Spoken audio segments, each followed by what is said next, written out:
Okay, I'm sorry. I don't know why that happens sometimes. You guys should be with me now, I think. I hope. Am I audible? I can't tell. It appears as though I'm audible. I don't know why it does that sometimes. Drives me insane. All right.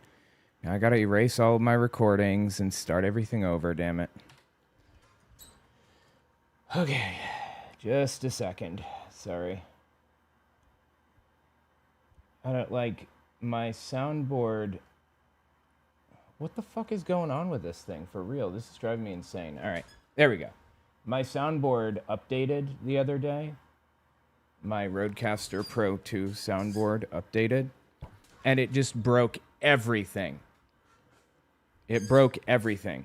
Like, I had to completely reorganize the way that I stream, the way I record. Everything is broken.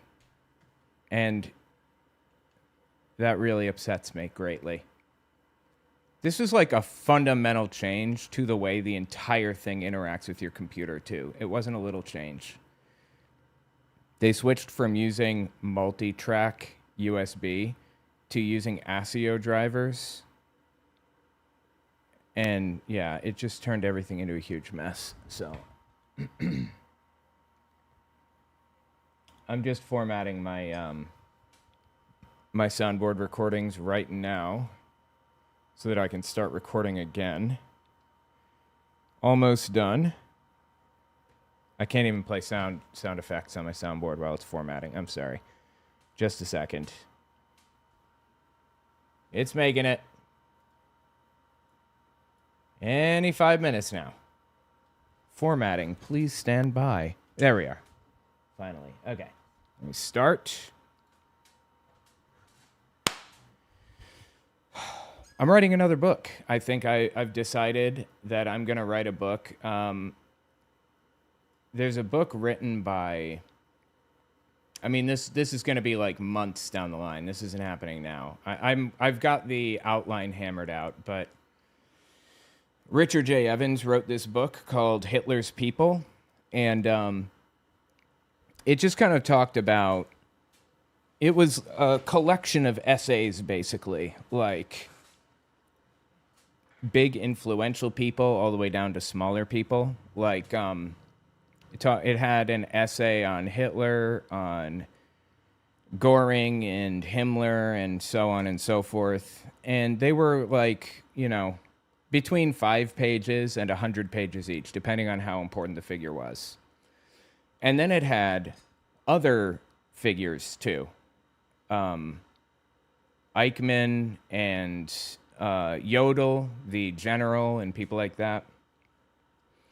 And there was like a through line in the plot. I mean, it was just a collection of essays, but they were trying to... The central thesis of the book was to show how average, normal, regular, everyday people came to work for a nutcase and support that nutcase in his atrocities.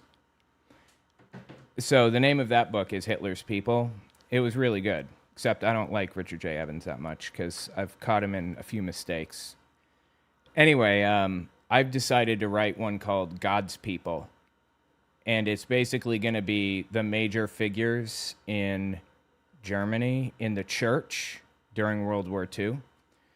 And I've split it into 3 sections. The first section is going to be about the regime. It's going to start with everything. Like, it's going to be a set of biographies, but the biography is going to be focused on their relationship with the church. So, and religion. So I'm going to talk about Hitler's Catholic upbringing, his confirmation, all the way up to, swaying church elections, rigging them, outright rigging them, pressuring the Catholic Church to capitulate to him, things like that, and then the negative things he said about Christianity. And I'm going to cover all of the major figures, all the major religious figures. Ludwig Müller, who was the leader of the church at the time, the Protestant church. Hans Kerl, who came next, he was the next leader of the church. Joseph Rutherford, as a religious leader in Germany. I'm going to have a section on him. And who was the other one? I have the outlines here. I'm pretty excited about it. Hitler, Ludwig Müller, Hans Kurl. Oh yeah, Pius the 11th. I'm going to have a section on him. And then Joseph Rutherford. And yeah, that's going to be the entirety of part 1. And then part 2 is going to be about the Protestant church resistance and support for the regime. Bonhoeffer, Niemöller, and then some bit players. Karl Barth, he actually had a really big role in the formation of the church. Theophil Worm, and then Reinhold Krauss, he was in the opposition, and then Grundmann, Walter Grundmann, basically invented the concept of the Aryan Jesus. So I'm going to kind of tell that story. So basically, I'm telling the story from different perspectives. And I don't know. I'm kind of excited about it. I think it's going to come out really well. And then the third part is the Catholics. Pius XII, the hidden encyclical, let's see, Cardinal Adolf Bertram, Andres Kuhn, Father Kuhn, he was insane. He famously walked around Budapest. Is that where it was? I think it was Budapest.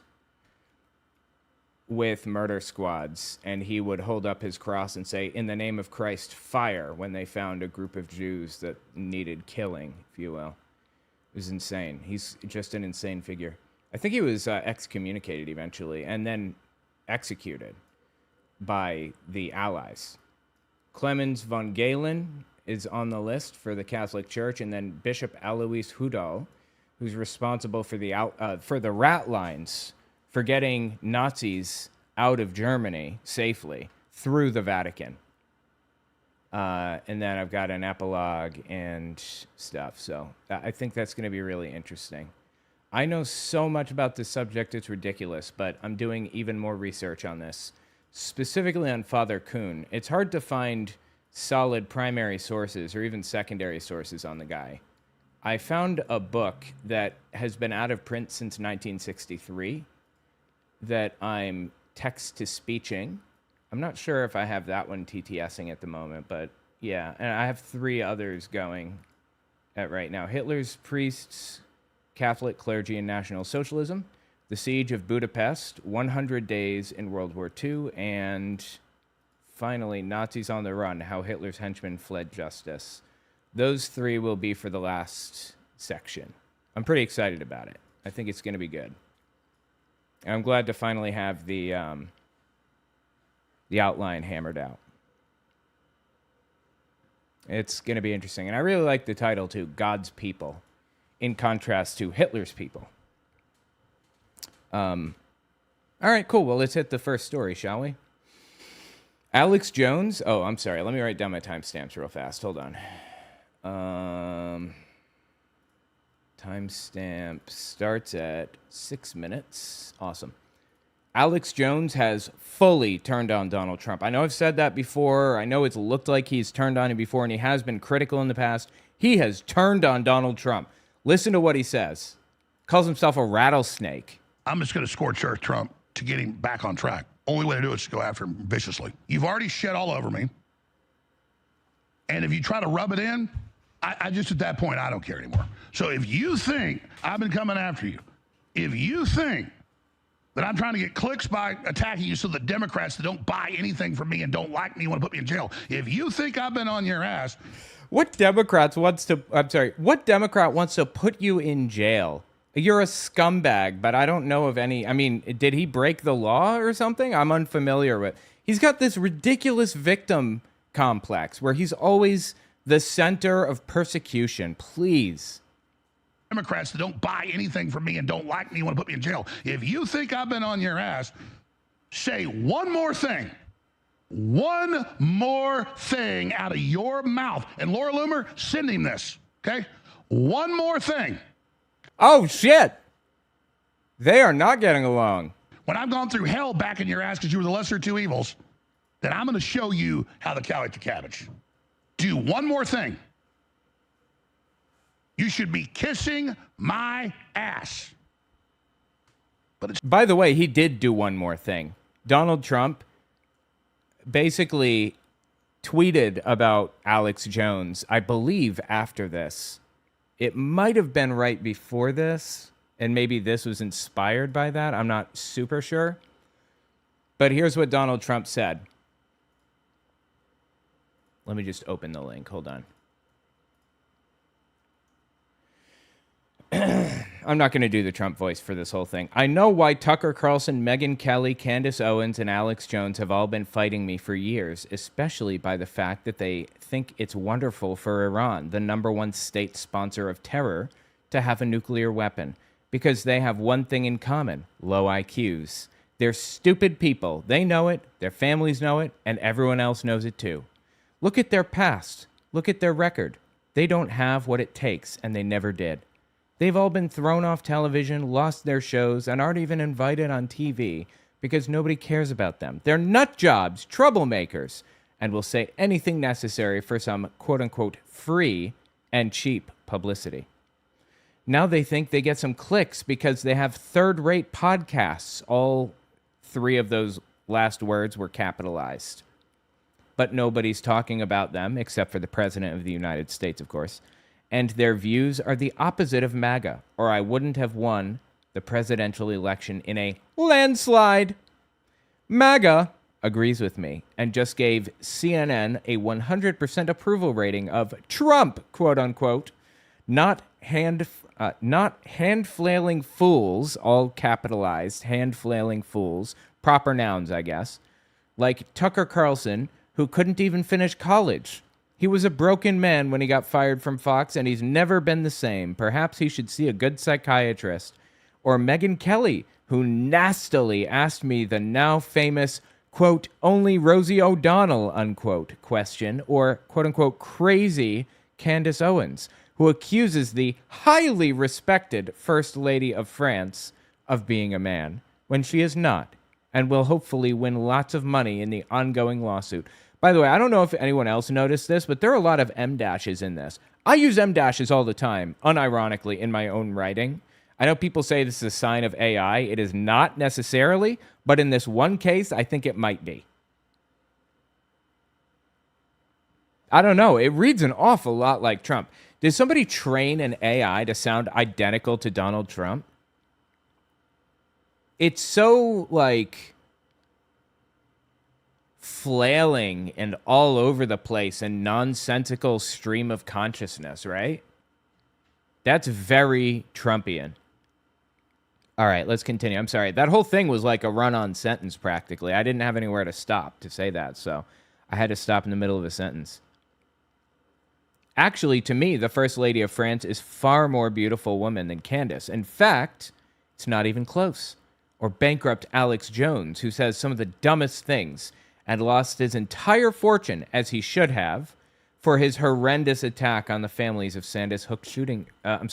for his horrendous attack on the families of the Sandy Hook shooting victims, ridiculously claiming it was a hoax.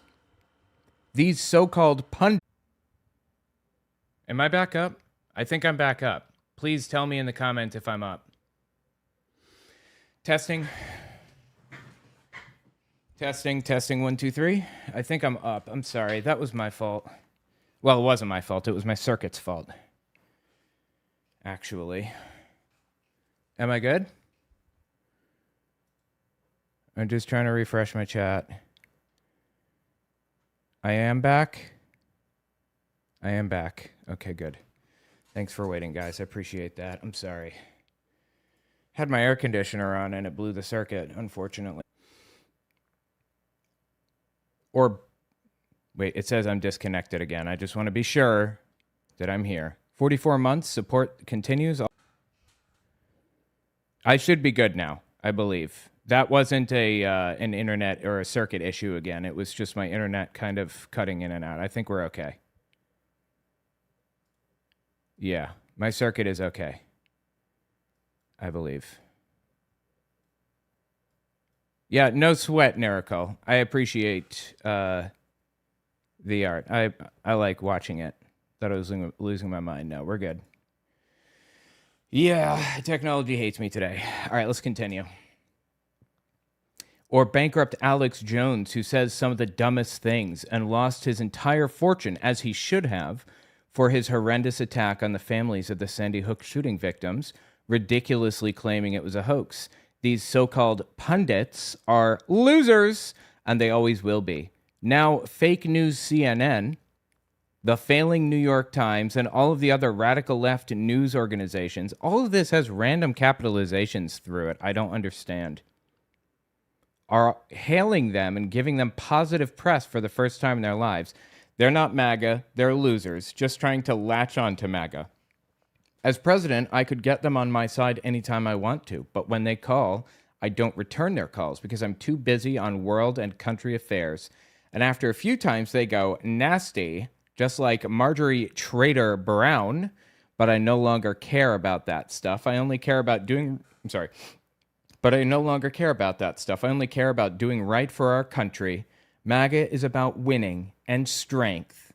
In not allowing Iran to have nuclear weapons.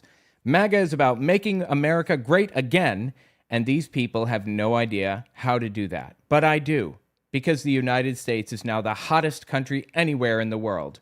President Donald J. Trump. So as you can see, he's not very happy with Alex Jones. Now, I'm not sure which came first, Alex Jones's takedown of Trump or this, somebody said bleat. I think people have been calling them bleats, and I like that. I'm not sure which came first, Alex Jones saying this or this bleat. This was April 9th, 2026. Oh, okay, so this Alex Jones video, I think it came out on the 10th, possibly. All right, so let's keep listening here.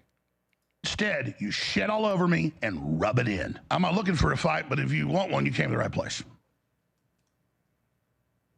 So, I'm like a rattlesnake. They're not really aggressive snakes. Water moccasins come after you and bite you. Cobras come after you. I'm like rattlesnakes trying to get away. I'm like, hey, leave me alone. Hey, please don't step on me. God, that really hurts. Please stop. He is so weird, dude. Why is this guy so fucking weird? Seriously. He's the strangest person on planet Earth. Your daddy's over here. Let me step on your mommy. Let me step on your kids. And I'm just like, all right. I'm like Darth Vader looking at Emperor Palpatine, looking like Skywalker. I'm like, all right. Did he just call himself Darth Vader and Trump is Palpatine? In this analogy, you are the bad guy, and you've known that you were the bad guy for a long time, and you've been working for the bad guy, and now you're turning good by fighting the bad guy? Is that the analogy you're laying down for us right now? Okay.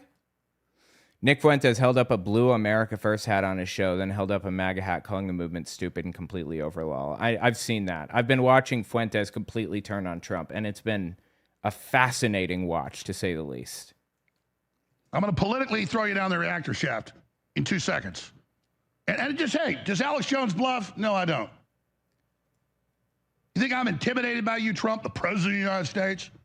Think I'm intimidated by your hit teams, all the rest of it? Whatever, man. You got God to deal with. Well, I mean, and I think that's on Trump's mind now, right? He says he doesn't know if he's going to make it to heaven. Pretty self-aware of him, right? Focus on the midterms, the Democrats. I want to promote what's good you're doing.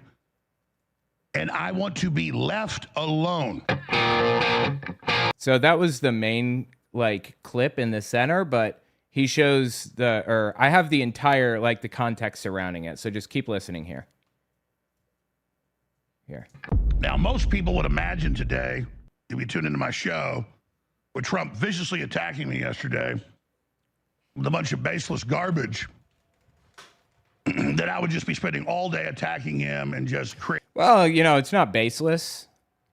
If I'm not mistaken, you actually did attack the Sandy Hook families, I believe, right? Didn't you do that, Alex? Pretty sure. So I wouldn't call it baseless exactly. Creating all the controversial statements I could to just stay in the news. I don't care about getting in the news over some stupid quibble. Again, I have opened up my Google news alerts when your name's mentioned, and there's been 36,000 articles in one day about me. Remember all that? Again, AP's in 25,000, 30,000 publications. So when it hits, it'll say, 25,000, just one AP article will be that. It's like every day, 10,000, 20,000, 18,000. Some days, 36,000. Yes, you're very famous, Alex. Okay, we got it. Thank you. Every nightly news show. Remember, I'm the devil. I'm hurting families of dead kids. All that garbage. There was 300 plus million with. Well, you did do that. And you were sued for it. And now you owe literal billions of dollars for it. So, Off of charity saying I was victimizing the parent. I did none of it. No one pissed on their graves. No one came to their houses. That's not true. And he knows that's a flat out bald-faced fucking lie. People did, in fact, piss on their graves and go to their families' houses. That is absolutely true. Because of you, Alex. No one did anything. It was just all made up. Just the balls on him to say some shit like that. That is disgusting. He knows full well that shit happened, and he was sued for it. They had to move multiple times because of his dumb ass. But they would say, he's the Sandy Hook guy peeing on graves. Trump runs him. It was to get Trump. So he comes out, as Mark Levin's already done. That's why I think Mark Levin wrote it. It's word for what Mark's said in the last few months. This guy was terrorized the families of dead kids in Sandy Hook. He deserves to be off the air. He's a bankrupt deadbeat. And then I was reading him saying that last week, even a few days ago. I read this thing. It's Mark Levin, who's the main writer for Sean Hannity, and he writes a bunch of stuff for Trump. He's basically a speechwriter. He's on a terrorism task force for Trump. It's not about me defending myself. It's like this was the Paul Weiss law firm that sued Trump that ran all this. This is the Democrat Party trying to get me off air and trying to demonize me to hurt Trump. And Trump picks up their weapon system, their propaganda, and uses it against me. It's not the issue that he even attacked me. That's a side issue. It's that he is literally pushing Democrat Party talking points via Mark Levin. And we know it's Mark Levin because it's word for word. I mean, I knew it when I saw it yesterday. Oh, please, dude. But I'm not going to go ape and just start attacking Trump here. Now, I don't think having Roger on saying nice things about him is going to make him be nice to me. I'm not like, oh, please don't hurt me. For me personally, it's good to break away from Trump because he's never helped me, any of that. But because he was better for the country, the Democrats, I just took it. But just like I didn't care about all the attacks, I don't care about CNN playing clips of me and MSNBC and all. What does that do? Nothing. They have tiny audiences. I hate being associated with them. But I have to tell the truth. So, when you've had 20 million views on YouTube and everywhere else, and tens of billions on Facebook, and you've been syndicated since you were 25 years old, I mean, it's like, Yeah, just put a puff in your own petticoat there, Alex. Keep on going. I am not trying to become famous. I'm not trying to get bigger. I'm trying to save the country and the world. Because if Trump's recovery goes under, which the Strait of Hormuz is doing, we go into bankruptcy and the dollar loses its hegemony and we are all F-U-C-K. Okay, so you can spell out a word, but spelling the last two letters is a step too far. Got it. I am seriously understanding the dangerous history we're a part of right now and the dangerous time we're in. Don't have a normalcy bias about this. We're all in grave danger.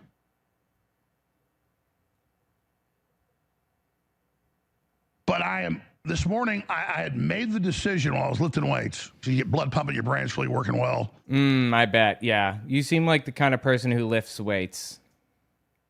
Rather than drinking yourself into a stupor. That checks out.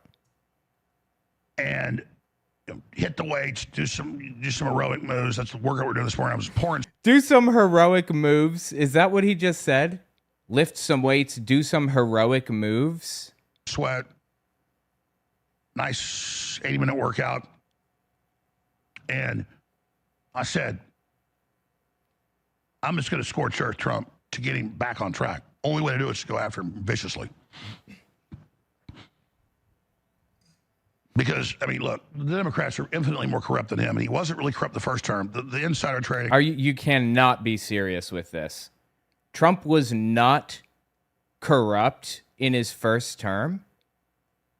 What? He literally hired the CEO of Exxon to be his Secretary of State, didn't he? Rex Tillerson?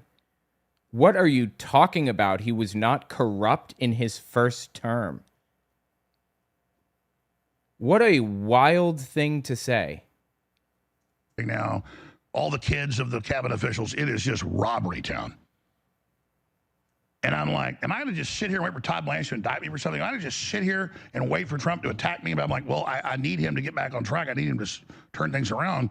This is a big fucking deal, guys. Seriously. The fact that Alex Jones turned on Donald Trump like this fully, right? Like,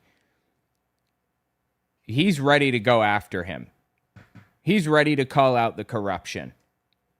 You know, this is shit that MAGA doesn't hear ever, because they're in this little insulated bubble that includes Alex Jones and anything on Lindell TV and anything on Newsmax. And that's pretty much it. Alex Jones saying there's a lot of corruption is the first time a lot of these people will hear it. They genuinely do not know that Trump is corrupt.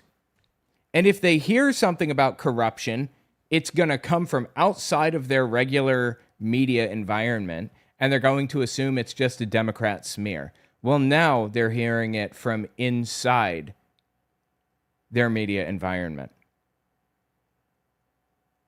And it's not just Alex Jones. I'll cover others that are turning on Trump in another video. We're focusing on Alex Jones here. But the point is, a lot of people are turning on him. A lot. And it wasn't because of ICE. They stood up for him with ICE literally murdering people in the street. They defended him for that. It's the Iran war. That's what really turned the tide. That might have been his fatal mistake, because people on the right don't want that. You know what I've come to find, though? Take a look at this. I wrote this website. It's wavemap.us. It's public if you want to look at it. It's a map of the United States, and you can paint states like Oklahoma. You can turn it blue, or Arkansas, Louisiana. Or you can paint states safe red, Tennessee, Kentucky, Virginia, you know. And by doing this, you can kind of get an idea for how many Senate seats we will get. It's supposed to update here in the top left corner. For some reason, it's not doing that. I'll fix that. But let me just, before I forget, let me write that down. But anyway, the point is, something that I've come to find is that the Republicans losing support isn't really going to flip much. Right now, we're looking at roughly 5% growth among the Republican Party, which is modest, but within the range. You know, you got people coming of age, 18-year-olds, and they're registering to vote and stuff. And this happens everywhere. It happens for every demographic. Democrats get new voters. Libertarians get new voters every election cycle. That's just how it works, right? So you can expect about 5 to 10% growth in votes. But what we've seen among Democrats recently is double the votes that we got last time. So Texas gets 4 million Democrat votes. This time, they get 8 million Democratic votes. That is a big difference. Even reducing Republican vote turnout a little bit to 1x what it was last time, it really does not change things that dramatically. Reducing it from reducing it from 1.05x to 0.95x doesn't really do much, but that's like multiple percentage points swinging away from Donald Trump. What really makes the difference is Democrats coming out to vote. Now, special elections are unique in that they usually show a more dramatic split.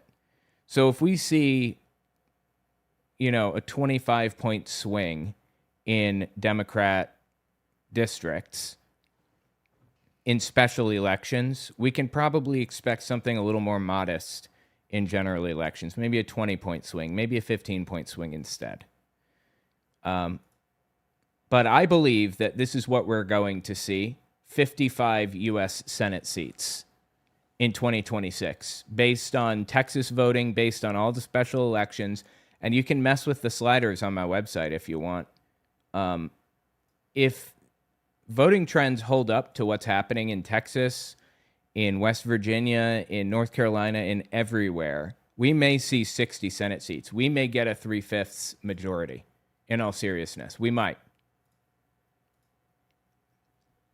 What swings elections isn't reducing Republican enthusiasm. It's building Democratic enthusiasm. That's how you do it. Let me just write this down so I don't forget. Supposed to update the seat count. Top left.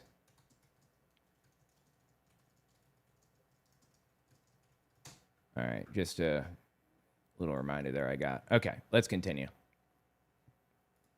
But I'm also sitting here like, I'm not your average bear. Like, I know a lot. And I know right where to hit everything. You catch what he's saying here, right? He's basically blackmailing Donald Trump. He's basically saying, I know how to ruin you. And if you remember, he also said, Laura Loomer, send this to Donald Trump. Because she's the one who originally sent these clips to Trump of Alex Jones, Tucker Carlson being oppositional to him. Holy shit. That is crazy. The breakup. And you're like, well, you have a responsibility to do that. Yeah, but it's like paltry compared to the big picture. And I've mentioned a lot of it. But I don't want to overthink it. But I'm just telling Trump something right now. The globalists sued my family, who wasn't even involved with me, and bankrupted them. I could take me. Bullshit, dude. They discovered that you tried to hide your assets in your dad's name, and they took those assets that belonged to you that you tried to hide in your dad's name. That's not the globalists suing your family.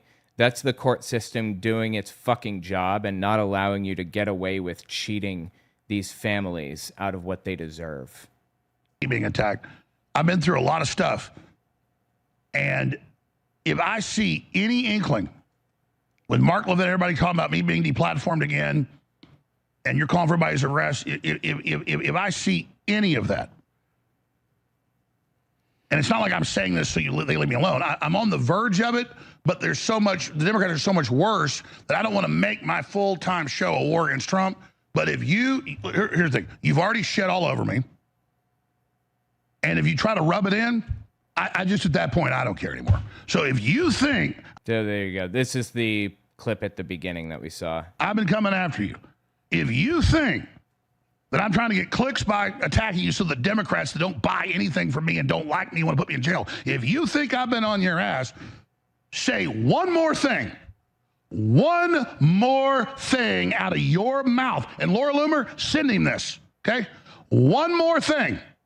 When I've gone through hell back in your ass because you were the lesser of two evils, then I'm going to show you how the cow ate the cabbage. Do one more thing.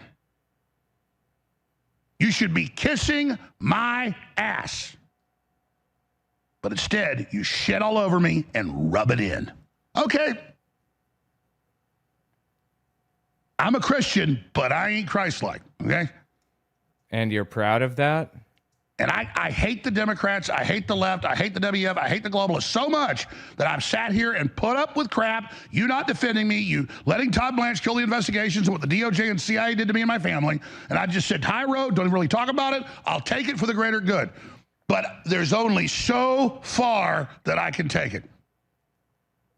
Go ahead, say one more thing about me. Go ahead and attack me one more time. Do it. Holy shit, dude. This is crazy. And you'll find out. Because I know where to hit you. Is that like threatening blackmail? That's what it sounds like, right? Leave me alone. I don't want to be at your Mar-a-Lago, your tuxedos, bunch of parrots posing. I'm not looking for government contracts. I've never asked for anything. Ed Martin contacted me and said incredible evidence of the government attacking you. They had all the proof. The DOJ funding the lawsuits, rigging it all, and he's a great guy. And then Todd Blanche kills it and then calls me a kook and says I don't deserve to have my rights defended. Okay, well, first of all, your rights weren't violated. So there's that. And second, you are a kook, Alex. And I'm in civil rights lawsuits. You know, that's fine. I didn't blame Trump. I just said, okay, I'll take it. But I will not take any more of your crap. That is straight up wild, dude. I have taken your betrayals, your narcissism, the open kleptocratic insider trading that is just wholesale in your administration. I've mentioned it, but said, yeah, it's just par for the course now. But I'm not looking for a fight, but if you want one, you came to the right place. What a thing to say to Donald Trump. So I'm like a rattlesnake. They're not really aggressive snakes. Water moccasins come after you and bite you. Cobras come after you. I'm like rattlesnakes trying to get away. I'm like, hey, leave me alone. Hey, please don't step on me. God, that really hurts. Please stop. Oh, your daddy's over here. Let me step on your mommy. Let me step on your kids. And I'm just like, all right.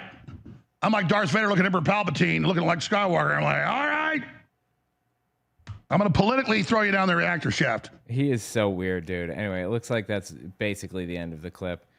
Just bizarre on so many levels. I don't understand why he framed himself like the bad guy in that analogy. But fascinating, to say the least. Tell me what you think about it in the comments. I love it. All right, let's hit the next one, and let me write down the timestamp here. What was the timestamp? 40? Everybody turn on. Okay, and I got some stuff on chemtrails and stuff too. Let's see here. Delete that tab, and then here we are. Open in browser. Nope, not that browser. This browser. And then open these. Awesome. All right.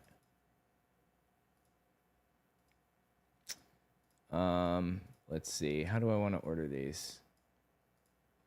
This is 53 seconds. I'll put Tucker at the front. And then MTG, Laura Loomer. This is a whole saga, this one is. And it's absolutely fascinating. Okay, here we go. Tucker Carlson, Megyn Kelly, Alex Jones, and others have fully turned on Donald Trump. I talked about Alex Jones in another video. Let's talk about these other guys now. Listen to what Tucker had to say. And then check out Trump's response to it, and then Tucker's response to the response. They're fighting. Is glorious. Why can't this president or any president say no to Israel? And we have a right to know why. It's not just because we love Israel and it's the only democracy in the Middle East. And if it is, then our leaders are dumber than we thought they were. But it's probably not that. Because they understand perfectly well how bad this is for the U.S. And there are, believe it or not, a lot of people in the White House who care about the United States. People with power in the White House. They're not all whatever you think they are, zombies doing Bibi's bidding. Some of them can see very clearly where this is heading. It's heading toward a nuclear strike by Israel on Iran. I think this happened shortly, if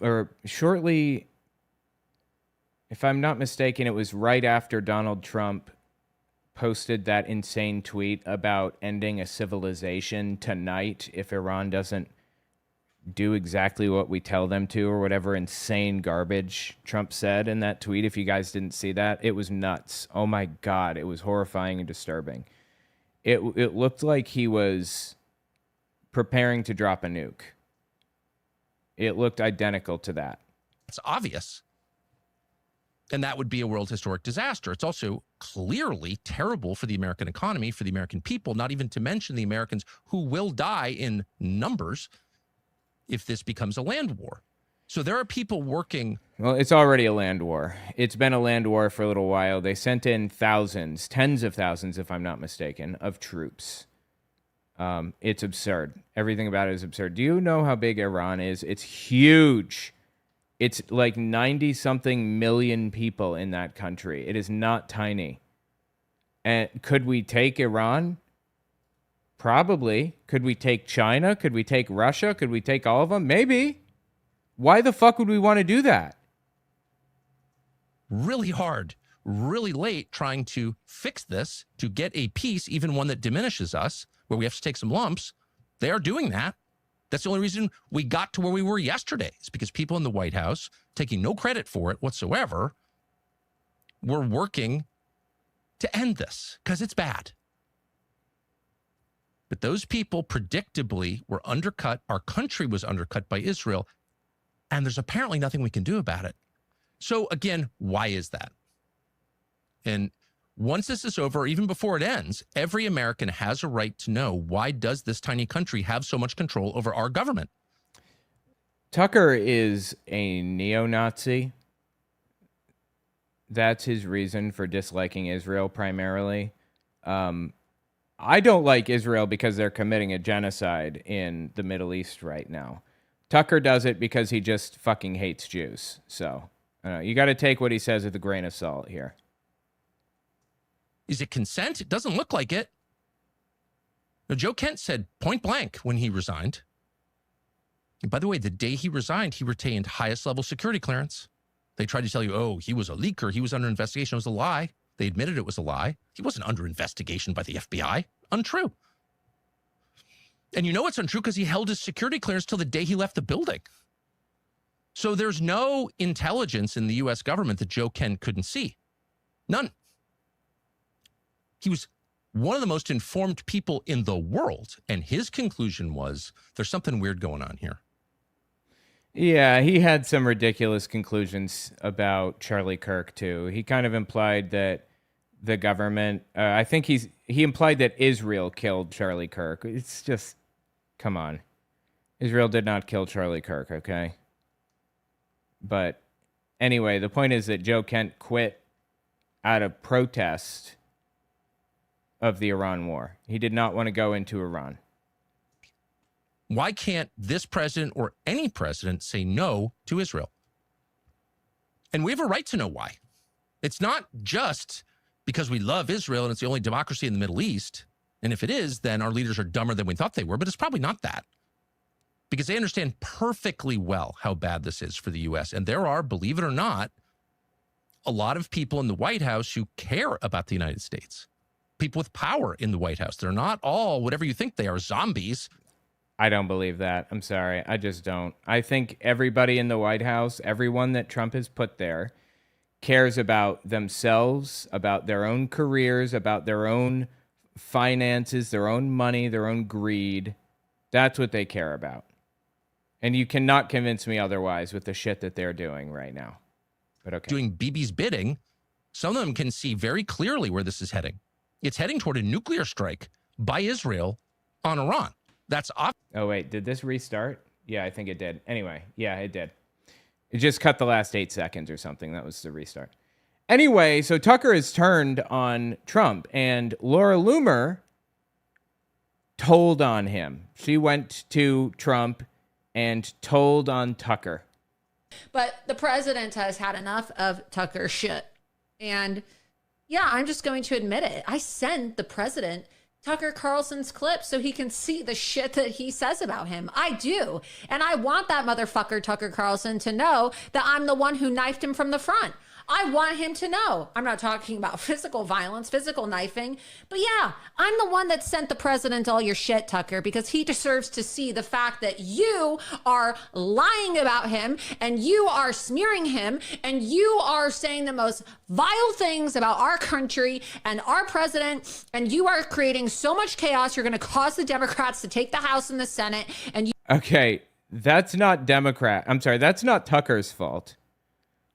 That is Trump's fault, the bad decisions that he is making right now. If I'm not mistaken, Laura Loomer is a huge proponent of Israel. Let me just look that up to be sure. Hang on. Let me see if I can find the info here.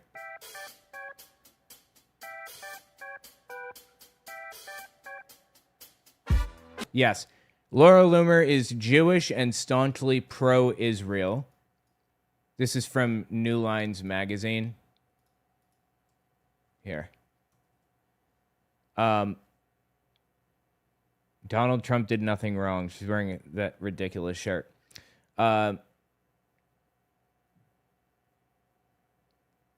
Staunchly pro-Israel, often supporting aggressive military action against Muslim-majority countries as part of her America First vision. She's described herself as a Zionist and is widely considered one of the louder pro-Israel voices in far-right conservative circles. The anti-Islam framing is apparently what kind of drives her position. I did not know that. I knew she's Jewish, but I didn't know that she was super pro-Israel. You are endangering our national security by whitewashing this barbaric death cult ideology known as Islam. So I just hope that he knows that, yes, Tucker, there are people out there who actually have the courage to take your drivel and take your bullshit to the president and to stand up against you. I don't know who Tucker Carlson thinks he is. He thinks he's so popular. Even President Trump today called him out and said he's like a third. What is wrong with her? It's like she keeps running out of breath as she talks or something. That's really weird, right? And why does she look like Jigsaw? Is that the name of the character from the Saw movies? Listen again. What the hell's going on?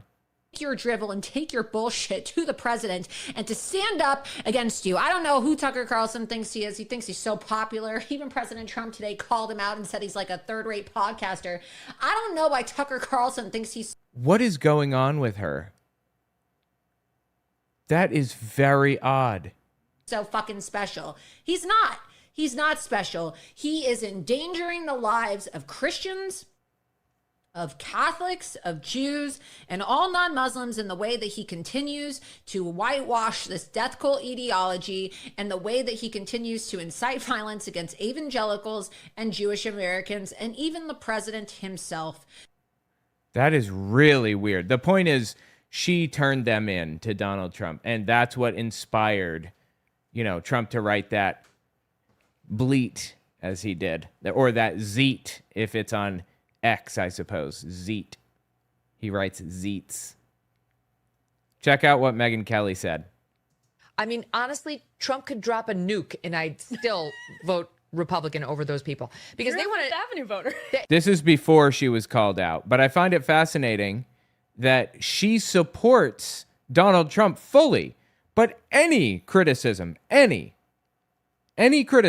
Donald Trump equates to betrayal and is unacceptable in his mind. Even when she supports him over anybody else, she can't just support him. She has to adore him. She has to do whatever it takes to earn his goodwill and trust. It's wild. Listen to this, though. I think this is the one that got her in trouble. Fox News is insufferable right now. Insufferable. I was there for 14 years. I've already told my audience, if I were a Fox News anchor right now, I'd know exactly what to do. Cheerlead. That's it. It's all about rah, rah, rah, go military. That's what's patriotic. Praise the president, support the troops, support the war, day in, day out. This morning, who do they put on? Mike Pompeo to kick off the day's coverage. Lindsey Graham all over Fox News over the weekend. that it's utterly unhelpful to go. Like today, obviously, I've come out and said how I honestly feel because I owe that to my audience. But today, we're going to have both sides on to help people actually make up their own minds.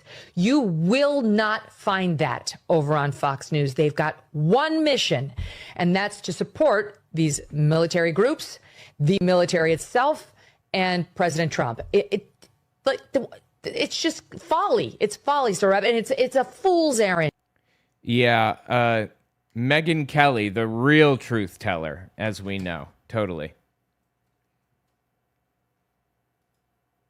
But here's the fascinating part about it. Tucker Carlson sent out a newsletter in response to Donald Trump calling him out in bleat form.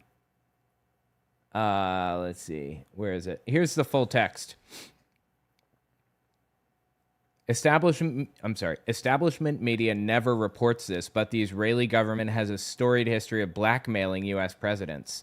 Perhaps the most jarring example occurred in the 90s when Israel used recordings of Bill Clinton, Monica Lewinsky phone sex session as leverage to pressure Clinton into releasing convicted spy Jonathan Pollard from prison. That's true. That's absolutely true. That did happen, I believe. We're not joking. That really happened. The phone sex story is worth remembering as President Trump attempts to end the Iran war. Like many other things Israel has done, it shows that America's special ally is willing to play very dirty to achieve its goals. Hang on 1 second. Where was I? Achieve its goals.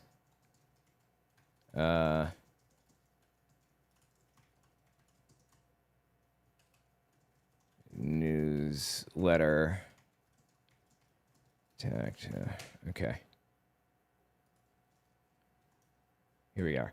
Dark money campaign contributions, extortion, physical threats, and even assassination. In their anti-Christian worldview, the ends always justify the means. Okay, it has nothing to do with being anti-Christian, nothing to do with being religious at all, beyond the fact that they're,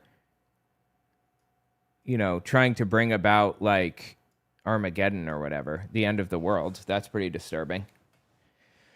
They have no issue destroying lives. Israel's current top priority is making sure Operation Epic Fury does not stop. They know the U.S. fighting their war for them is the best chance at expanding their borders and becoming a global superpower, and a peace deal would foil their plot. That's true, actually. And as a matter of fact, there are corruption charges against Netanyahu right now that are suspended until the war ends. Not this war, but in Gaza and everywhere, until political conflict comes to a close. So what do you think Netanyahu's going to do? Obviously, he's going to continue his conflicts. Based on the country's past, its leaders are doubtlessly willing to push as hard as necessary to ensure the bloodshed continues. That could mean Clinton-style blackmail against Trump or something far more morbid. We don't know for sure whether that is happening, but the mere possibility is haunting enough to keep the president up at night. That's interesting. He's under a level of pressure that most people cannot fathom, with rabid Israel firsters viciously harassing him anytime he dares to stray even slightly from their favorite country's agenda. Their shameless pursuit is steadfast enough to make even a man like Donald Trump go mad. He's saying Trump is mad. That's fascinating, dude. They are as persistent as any group in history, no matter how well the White House has treated them in the past. They are never grateful. They always want more, and they refuse to give the president even an inch of breathing room. It's an unrelenting full-court press. Here's the last paragraph. We decided to write about this after Trump published a Truth Social post, a.k.a. a bleat, attacking our company, Megyn Kelly, Candace Owens, and Alex Jones, each of whom supported him for years. Rather than engaging in petty name-calling, we want to give the president some grace. He is facing a level of pressure that is dark enough to make him abandon his campaign promises and morph into the precise kind of politician he once vowed to destroy. He would not have let that happen unless his personal stakes were really high. We hope he overcomes. Holy shit. That is wild, dude. I can't, like, he full on turned on Trump, right? That is fully turning on Trump. And if you notice, instead of attacking Trump directly, which would alienate the base, they made it out like he's being blackmailed and that he is basically forced into this situation. And we need to encourage him to break out of whatever, the blackmail cycle or whatever. They frame it as though he's a victim of Israel. He's being coerced. That's fascinating. And again, I did a whole video on Alex Jones turning on Donald Trump, if you want to see it. But check this one out. I believe this is Marjorie Trader Brown. Seat in Congress has been taken. Hold on, let me turn it up. It's a little quiet. Seat in Congress has been taken over by a wonderful and talented man, Clay Fuller, who won convincingly. And despite the stench left by Green, congratulations to Clay Fuller, a very large improvement over his deranged predecessor, end quote. How do you respond to that? I don't have to respond to that. You don't respond to bullies, and you don't pay attention to people when they're... Yes, you do. You punch them in the fucking nose if you're dealing with a bully. You stand up to them, actually. You don't back down. You don't run away. You don't hide. You don't try to make deals with them because that only emboldens it. You get up in their face and show them that you're not afraid of them. That's how you do it. You do respond to them. By the way, I released a video earlier about Marjorie Trader Brown, or I think it was last week. For the live stream audience, it was earlier today. About how she's still QAnon, she's still a piece of shit, and I'm giving her no grace. I will continue calling her Marjorie Trader Brown personally. But I appreciate that she's waging a civil war against MAGA right now. That's good. That you don't respond to bullies, and you don't pay attention to people when they're failing. And President Trump is failing right now. And so he's a man that's lashing out. Kick him while he's down. I mean, after all, this is the man that threatened to wipe out an entire civilization of people. You can't respond to someone like that. You can respond to him. You can. It is possible. I believe in you. Do it. They're mentally unstable. But really, I do wish Clay Fuller great success. And of course, I hope all the best for Georgia's 14th district. Hang on. She looks like the kind of person who would have a unibrow if she didn't specifically set out to make sure that that didn't happen, right? Anyway, I'm just fascinated by the Civil War, honestly. It's entertaining as hell to watch. I truthfully don't think it's going to help us win elections that much, maybe a little bit, but the schism is always good. I think what's going to help us win elections is the fact that Trump has completely screwed the proverbial pooch, if you will, and pissed off everybody from here to Texas and back again. And as a result, we're seeing like a massive growth in Democratic voters turning out. We're seeing twice as many voters come out to vote Democrat as last election. That's a lot. And if that trend holds strong, we're looking at 3/5 in the Senate. We're looking at 60 seats. Will that happen? I'm leaning we'll probably see 1.5 times as many votes. It's a little more on the conservative side. 55 Senate seats is what we would be looking at in that case. For the House, I'm guessing 247 seats. If we saw double the votes across the country, which we may, we're looking at 319 seats. Absolutely unprecedented. Everything about this is unprecedented. We've never been in this situation before in this country, ever. So it'll certainly be interesting to see what happens. By the way, this is my website, wavemap.us, if you want to check it out. You can, like, click on districts and see what's inside of them and change, you know. It's pretty cool. Just check it out. Yeah, let me know what you think about it in the comments. Absolutely wild.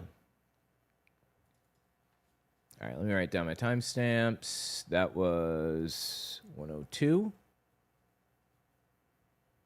Everybody turns on Trump. Now let's talk about the Trump Jesus thing. That was interesting. Trump is Jesus. Open. Oops, wrong button. Just a second. Open. And then open. Okay, perfect. So Donald Trump posted this picture of himself as Jesus on Truth Central. He bleated it, if you will. It's a picture of him as Jesus, and a lot of people say this is pretty blasphemous, right? Holy shit. To post a picture of yourself as Jesus healing somebody, that is wildly blasphemous. So what did he say about it? Mr. President, did you post that picture of yourself depicted as Jesus Christ? Well, it wasn't depicted. It was me. I did post it, and I thought it was me as a doctor, and had to do with Red Cross as a Red Cross worker there. Funny that somebody said, did you post that picture of you as Jesus? And he immediately knew exactly what picture they were talking about, right? Like instantly. He didn't have to say, wait, which picture are you talking about? The one with the red? Oh, yeah, no, that's me as a doctor. He knew what he was doing when he posted this. And he also knew this is going to piss off a lot of evangelicals. I thought it was me as a doctor, and had to do with Red Cross as a Red Cross worker there, which we support. And only the fake news could come up with that one. So I just heard about it, and I said, how did they come up with that? I bet you just heard about it, totally. It's supposed to be me as a doctor making people better, and I do make people better. I make people a lot better. As an example, the 11,000, I understand your husband's going through treatment. Yes, sir. Yes, sir. He's going through some very serious cancer treatment, so yes, sir. This goes a long way. Yes, sir, it sure does. Yeah. So this is the woman he's talking to next to him. This is a staged photo op thing that he did. Basically, she was a DoorDash delivery person. She delivered him McDonald's. And she told him that her husband is going through cancer treatments and they've pretty much lost everything. She's working at DoorDash to pay for his cancer treatments. That should not happen in a civilized society, ever. Now, Donald Trump here has made billions of dollars just in the past 12 months. He is a billionaire multiple times over. He could easily take a stack of cash and give it to her and solve her problems now. But what did he give her as a tip? He gave her $100. $100 tip.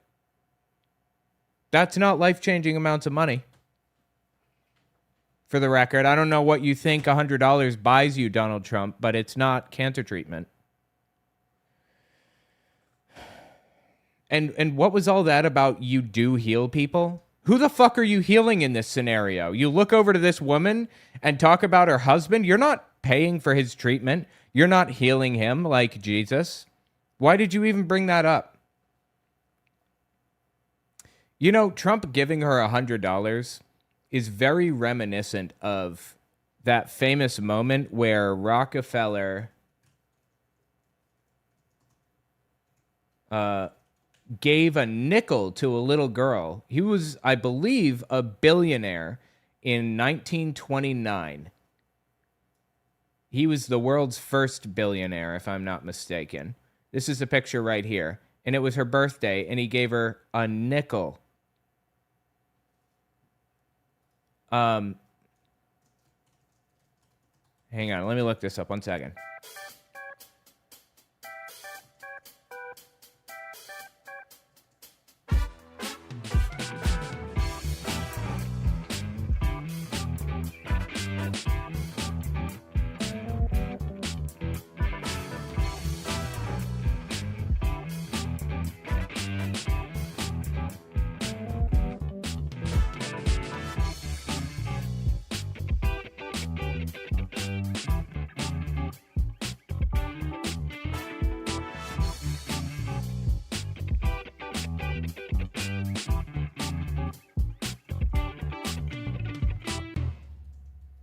I'm trying to find his net worth here and just run a quick calculation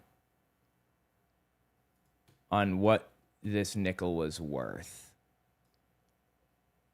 So his net worth by 1929 was about $1 billion. I'm sorry. By 1929, he'd already given away a lot of money, apparently, but his peak was about $1 billion in the late 1910s.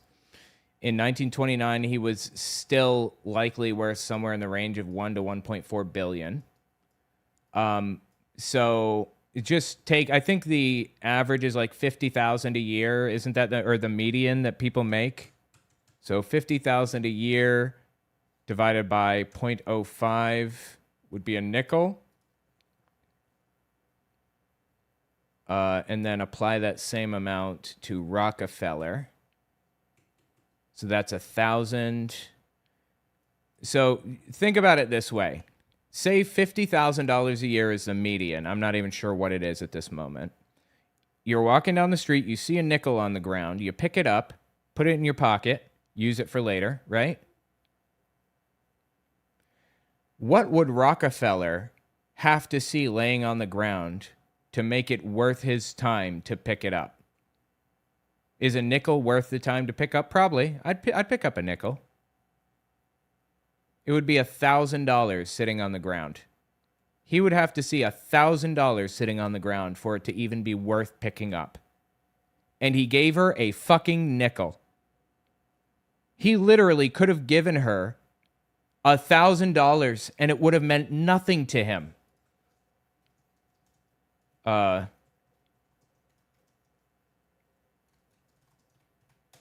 me just see if I can find out what $1,000 is worth today from 1929.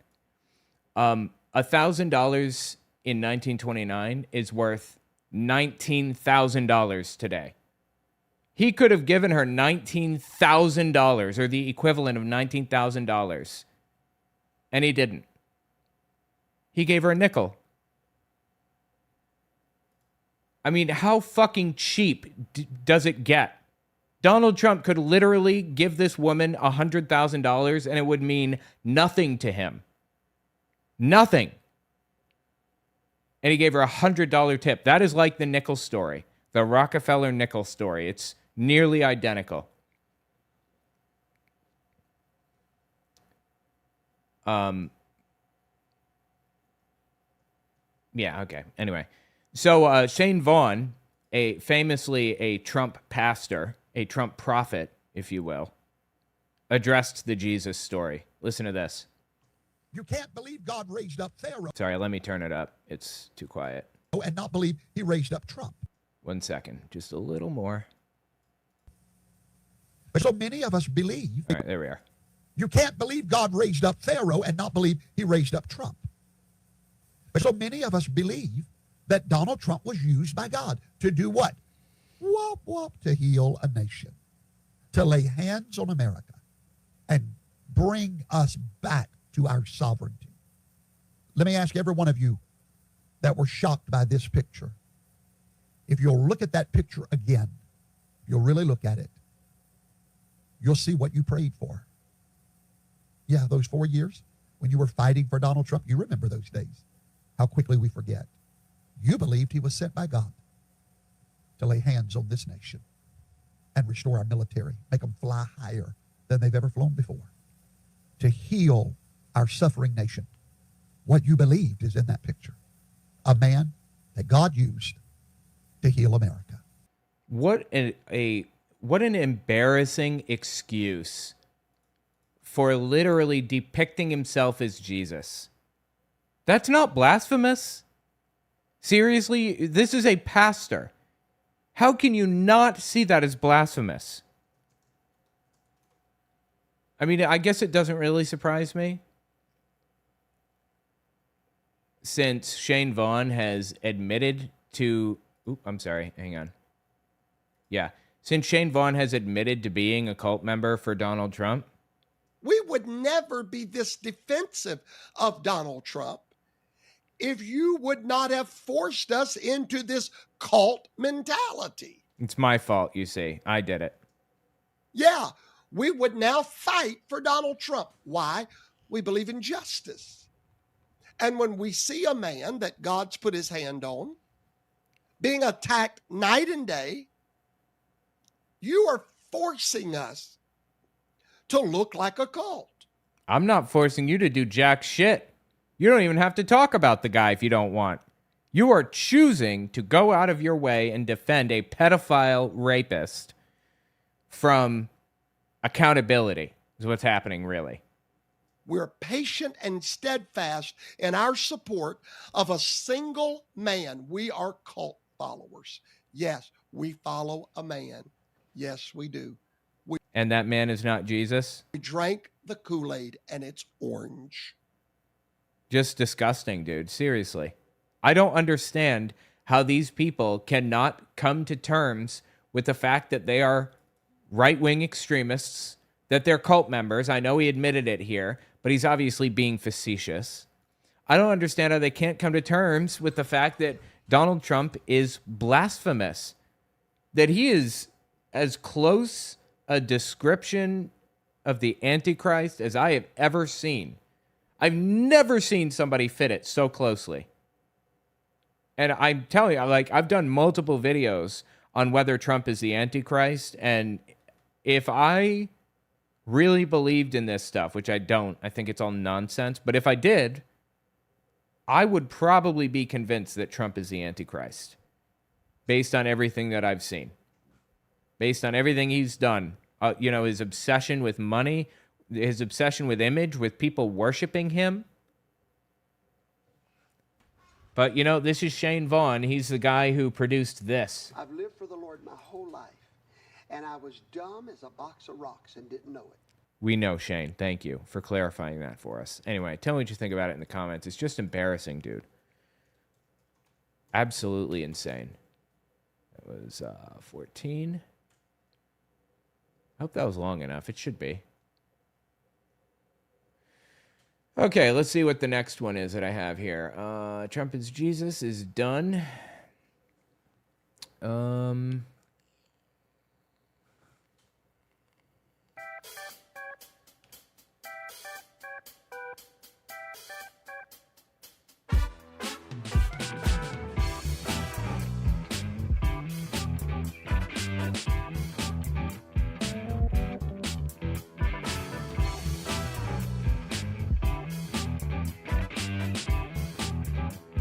I told.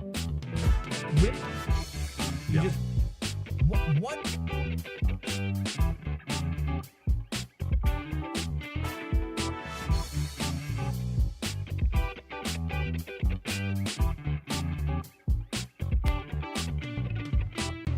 Okay, here we go. Actually, this is 3 separate videos. You know what? Let's do this one first, the Doug Wilson one. Then we'll do chemtrails and Joel Webbin. All right, Doug Wilson. Let me pull something up from Doug Wilson here. Do you have... So let me ask you this. I'm sorry. Hold on 1 second. Let me just...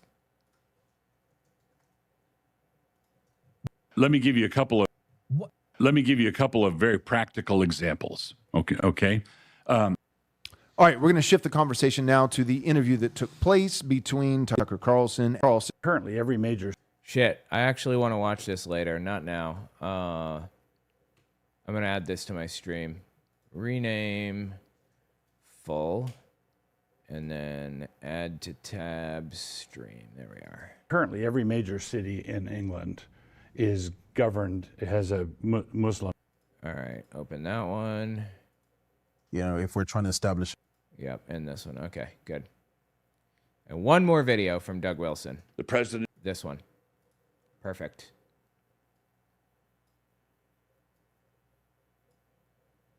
Okay, good. Shit, there's one more missing. I need to implement a scrolling feature in this. Let me pull up the chemtrails video again that I had to close. Where did it go? Chemtrails. This is the one right here. Open. All right. Michael Knowles had a conversation with this guy. This dude's named Doug Wilson. He's a Christian nationalist, and he's about to explain Christian nationalism for us. It is insane. What is Christian... Hang on, let me turn it up. Nationalism and... Yeah, there we go. What is Christian nationalism, and why do these guys hate you so much? I've got several short definitions. This is Pete Hegseth's pastor, by the way. One is I'm a Christian and I love my country. So I don't want to have my Christianity in one compartment and my patriotism in another compartment. I believe that, and that leads to the second short form definition, which is Christian nationalism is the belief that Americans should stop making God angry. Okay, so let me summarize that for you. He just gave us a very non-confrontational, simple, straightforward, honest, genuine portrayal of Christian nationalism, one that doesn't want to hurt anybody. It's just a natural extension of his beliefs. But Christian nationalism really is the belief that everybody should be forced to live their life the way that you want them to live their life, the way that you interpret the Bible to say they should be living their lives. If you want to merge your Christianity and your politics and your personal life, I don't give a fuck. Go nuts. You don't want to get gay married? Don't get gay married. But it crosses a line into taking away my rights when you're trying to prevent me or somebody who's actually gay from getting gay married. He's trying to frame it in a positive light when it's the scourge of civilization right now. Christian nationalism is. So basically, politics is the art of the possible. So in the current moment, I want to stand with Catholics, shoulder to shoulder, against the secular Klingons. Okay, he said that just now because he stuck his foot in his mouth about Catholicism recently. We'll get there in a minute. I'll show you what he said. And he's trying to quell the anger that is coming against him from the Catholics. It does seem to me we do have an established national religion. It is liberal progressivism. Oh, fucking please. We have a liturgical calendar with all the secular saints, whether we're talking about Martin Luther King or Harvey Milk. Okay. Non-religion is not a religion. A lack of religion is not a religion. The holidays on the federal holiday calendar are, well, many of them are not religious holidays. Like MLK Day, I think he mentioned a second ago. That's not a religious holiday. And it's not celebrated by left-wing Christians or whatever the fuck in religious contexts. It is absurd how these people frame reality around them. It drives me absolutely nuts. We've got liturgical seasons even. I think Pride used to be a week and then a month. Now it's roughly half a year and growing. No, it's a month because they're proud of who they are. Because shitheads like you like to make them feel bad about who they are. And they're not going to let that happen. They're going to be proud of their existence, about who they are as people. They're not going to let you get them down. That's what Pride Month is about. We have, we have prayers and hymns. The Black national anthem that they're trying to add to the NFL. That's part of the liturgy of liberalism. So we fucking please. The Black national anthem is a hymn. Have all of these things, and if you contradict it, you will be faced with far greater punishment than any medieval inquisition. So I totally agree with you. There is a common enemy here. There's a common enemy, non-religious people. That shit's disturbing. Okay, let's talk a little bit more about who Doug Wilson is. He actually did a video a while back on interracial marriage about how it's inadvisable. A white person shouldn't get married to a black person. How fucking psychotic is that to say? How broken inside you have to be for those words to leave your lips? But that's not what this video is. I believe this one is, what's this one? Yeah, this one is about allowing Muslims into the U.S.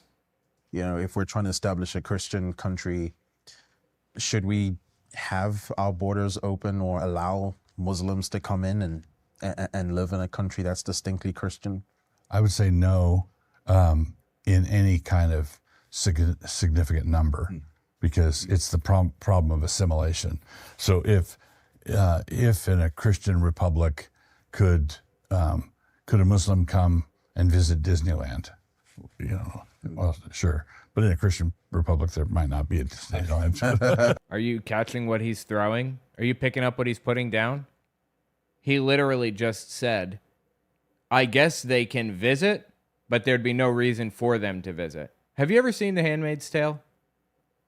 That's his vision. This is Pete Hegseth's pastor. That is his vision of the world. Unironically, for real. The Handmaid's Tale.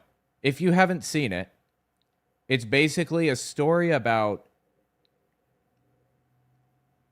a religious cult they call Gilead. That looks a lot like Pete Hegseth's and Doug Wilson's weird little nutcase cult, who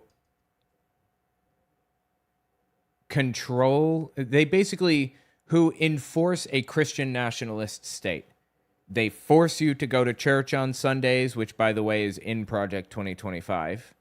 They force you to wear modest clothing. They force they force women to be immiserated and subservient to men in every single way. There's a population crisis, some kind of a virus. They didn't really specify, but a lot of people can't get pregnant anymore. And it turns out later that, spoiler alert, it's actually mostly the men who are at fault, but they can't bring themselves to blame the men for infertility, so they blame the women for infertility. Actually, I think they addressed that pretty early on in the show, but as a result of this crisis, they take all of the sinners, the whores and the drug addicts, all the dredges of society, and they put them in red clothing with hats, and they have them live in their house with them. And every month, they do a ceremony where the wife holds the woman down while the husband tries to impregnate her by force, and it's ugly. I'm trying to use monetizer-friendly words, but you get what I'm saying here. It's really horrifying. This is the world that he wants to create. Maybe not with the forcible, impregnation stuff. Maybe not. But every other aspect of that world he wants. He doesn't want a Disneyland. He doesn't want people having fun. He wants to force people to go to church every Sunday.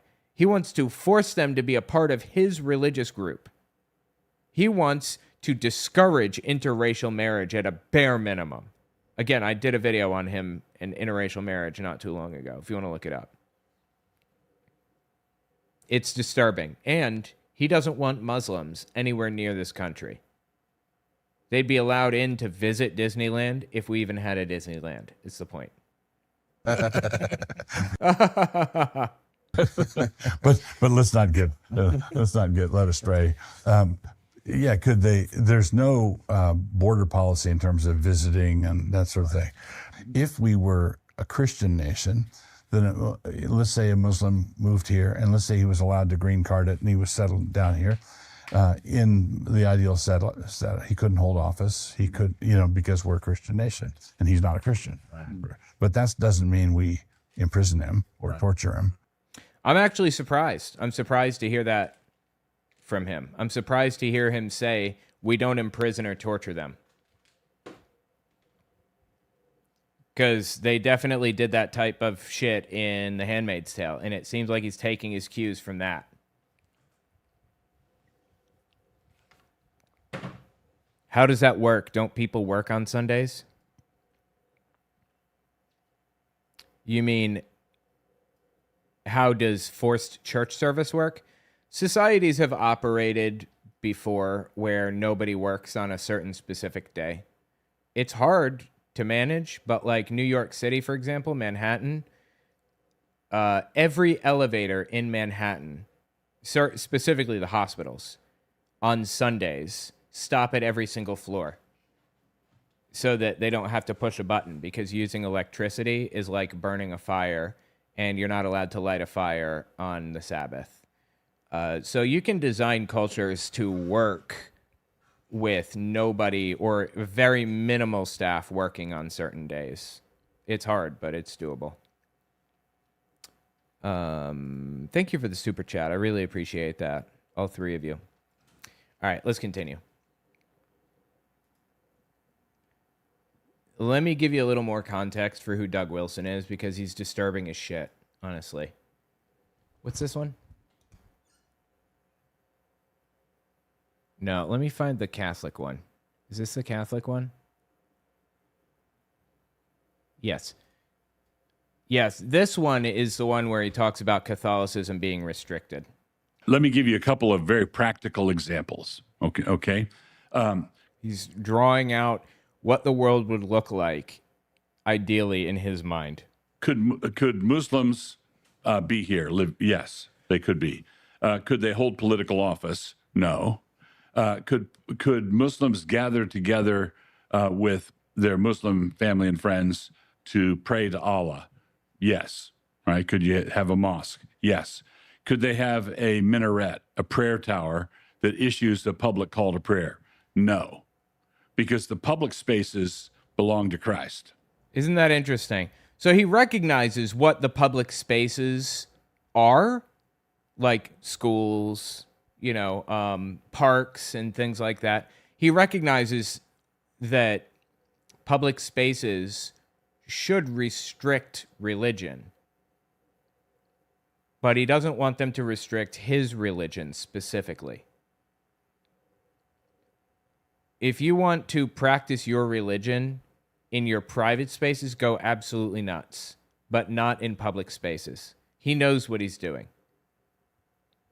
Aside from that, I'm actually okay with prayer calls. I think if they follow like noise ordinances or whatever, I have no issue with that. Just like I don't have a problem with church bells going off. Why would anybody care? I mean, if it's not obnoxious and annoying, why would anybody care? Right, we're a Christian nation. So church bells are okay. Church bells are okay, but a Muslim call to prayer in the public space would not be okay. Catholic church bells would be okay, right? Catholic church bells would be okay. Even though Catholics are not his brand of Christian. But a parade in honor of the Virgin Mary, carrying an image of the Virgin Mary down Main Street, no, right? So what about the Eucharist? What about the Eucharist? What about a Eucharistic procession? That's a new one. I would say probably not. It would depend on what was being done around it, how it was being conducted. But basically, public displays of idolatry, what the Protestant foundation of the law would consider to be idolatry. By the way, if you're unfamiliar, I just looked it up. The Eucharist is the central ritual of Catholicism. Also, Orthodoxy and some other brands of Christianity. It comes from the Last Supper, where Jesus broke bread and shared wine with his disciples.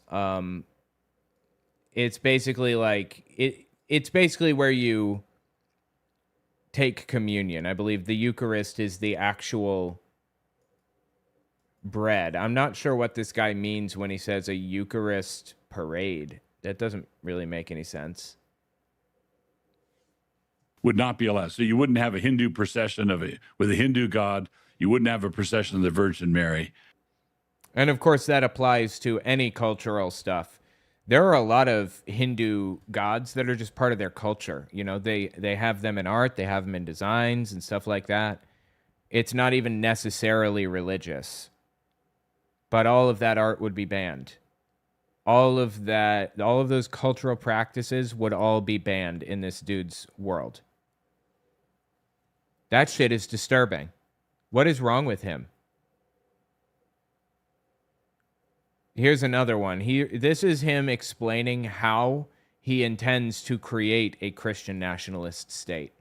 The president could issue a proclamation that acknowledged that Jesus rose from the dead, and Congress could authorize the funds to have that proclamation printed and bound, read in all the schools, and posted in all the federal courthouses. That could be fun. The Supreme Court could take up a new religious liberty case, ideally one with Jack Phillips in it, and in their decision they could reaffirm and reboot the decision of the Supreme Court in the 1892 Holy Trinity versus the United States case, in which the court determined that the United States was in fact a Christian nation. That's nonsense. I looked this up a while back. This is completely fabricated. There was a case that had mention of whether it's a Christian nation in the decision as a like an aside or something, but nobody decided the U.S. was a Christian nation in any way. That is just completely made up. And had been such from the beginning. Or the Apostles' Creed could be incorporated into the Constitution. None of these actions would establish a particular Christian denomination as being the mascot of the government. So he thinks that because they're not picking a Christian denomination, it's not favoring one religion over another, because in his mind, the only things that are religions are Christian denominations. Catholicism is a religion, Lutheranism is a religion, Methodist is a religion. Islam is a satanic death cult, and as such isn't a religion and doesn't have religious protections in his mind. This is the kind of person we're dealing with, okay? He's Hegseth's pastor and absolutely unglued from reality and would create The Handmaid's Tale in reality if he could. We need to stop this dude from gaining any kind of political power any more than he already has. Tell me what you think in the comments. Insane. 34. All right. And then Joel Webbin. Yeah. Okay. 1, 2, 3, 4. Webbin. 134. All right, there we are. Which one is this? This is Women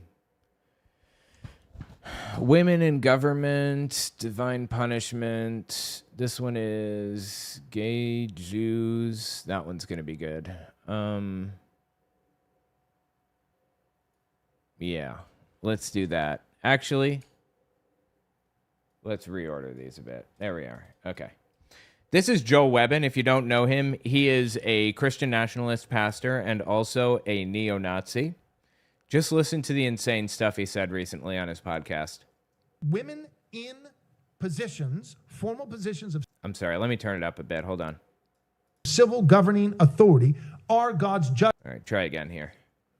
Women in positions, formal positions of civil governing authority are God's judgment on a nation, his punishment on a nation. Because if you think, what could hurt a nation? God's rod of discipline, punishment for a nation steeped in idolatry, a nation that's rebelling against him. God looks at a nation like that and says, they're disobedient, they must be disciplined, and it has to hurt so they might come to their senses and repent. And when God thinks, I need discipline that will hurt this nation currently in rebellion, he thinks, I know what will hurt women in leadership.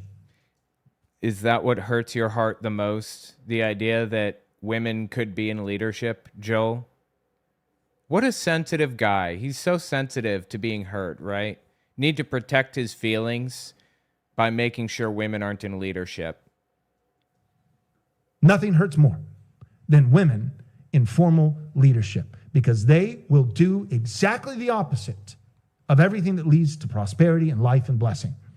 And the nation will be crushed under their incompetent, deceptive, and foolish leadership. And oh, yeah. If you didn't know, he thinks that women are inferior to men in every single way. Eventually, they will cry out and say, God, save us from this gynocracy. Save us. Gynocracy. Okay, that's a new one. From this woman-ruled... I think it's called a matriarchy, but whatever. Save us from this gynocracy. Save us from this woman-ruled world. We earned it by our rebellion and our idolatry. We earned your rod, and the rod has written on it, women in leadership. We earned it. We deserved it. We repent in dust and ashes. We cannot take another day of women leading our government. Please have mercy. Just a complete piece of shit, obviously. Here's another clip of him saying something very similar. Well, talking about women. He's got this really weird hang up about women. If we had a Christian nation and women could vote, then within 50 years, we would no longer have a Christian nation. God has not designed women for warfare. And that's part of what politics is. It's really all that politics is. It's war without the blood. No, it's not. It's negotiation. War is what happens when negotiation breaks down and ends. Okay, politics is the exact opposite of war in that you're trying to avoid war at all costs. Is he just like pulling this right out of his ass? And I believe that the sword has been given to men. The sword is, without being crude, I think this is a fact. It is a phallus. Oh my God, dude. Is assigned by God to men. I think nature shows that. I think scripture shows that. So both natural revelation and special revelation. Dude, I'm telling you, he's got this weird hang up with twigs and or berries. War is something that is belonging to men, and it's not something that we employ in our ranks, whether it be political war or whether it be literal war, women and children. So in the same way, and people are like, that's so archaic. You're a Neanderthal. No, it's just dumb as dog shit. It's nonsense. Swords are like twigs and berries? What are you talking about? That doesn't even make any sense. You're so, primitive and chauvinistic. You won't let women vote. Well, no, it's not about being primitive and chauvinistic. It's that it's completely fabricated. None of this shit is a problem. Okay, women are equally as competent as men in every single way. They are just as capable of leading, of learning, of anything that men can do. Anything a man can do, a woman can also do. It's not that you're hurting my feelings. It's that you're a fucking idiot. Society doesn't let 5-year-olds vote yet. I pray that it, that it stays that way.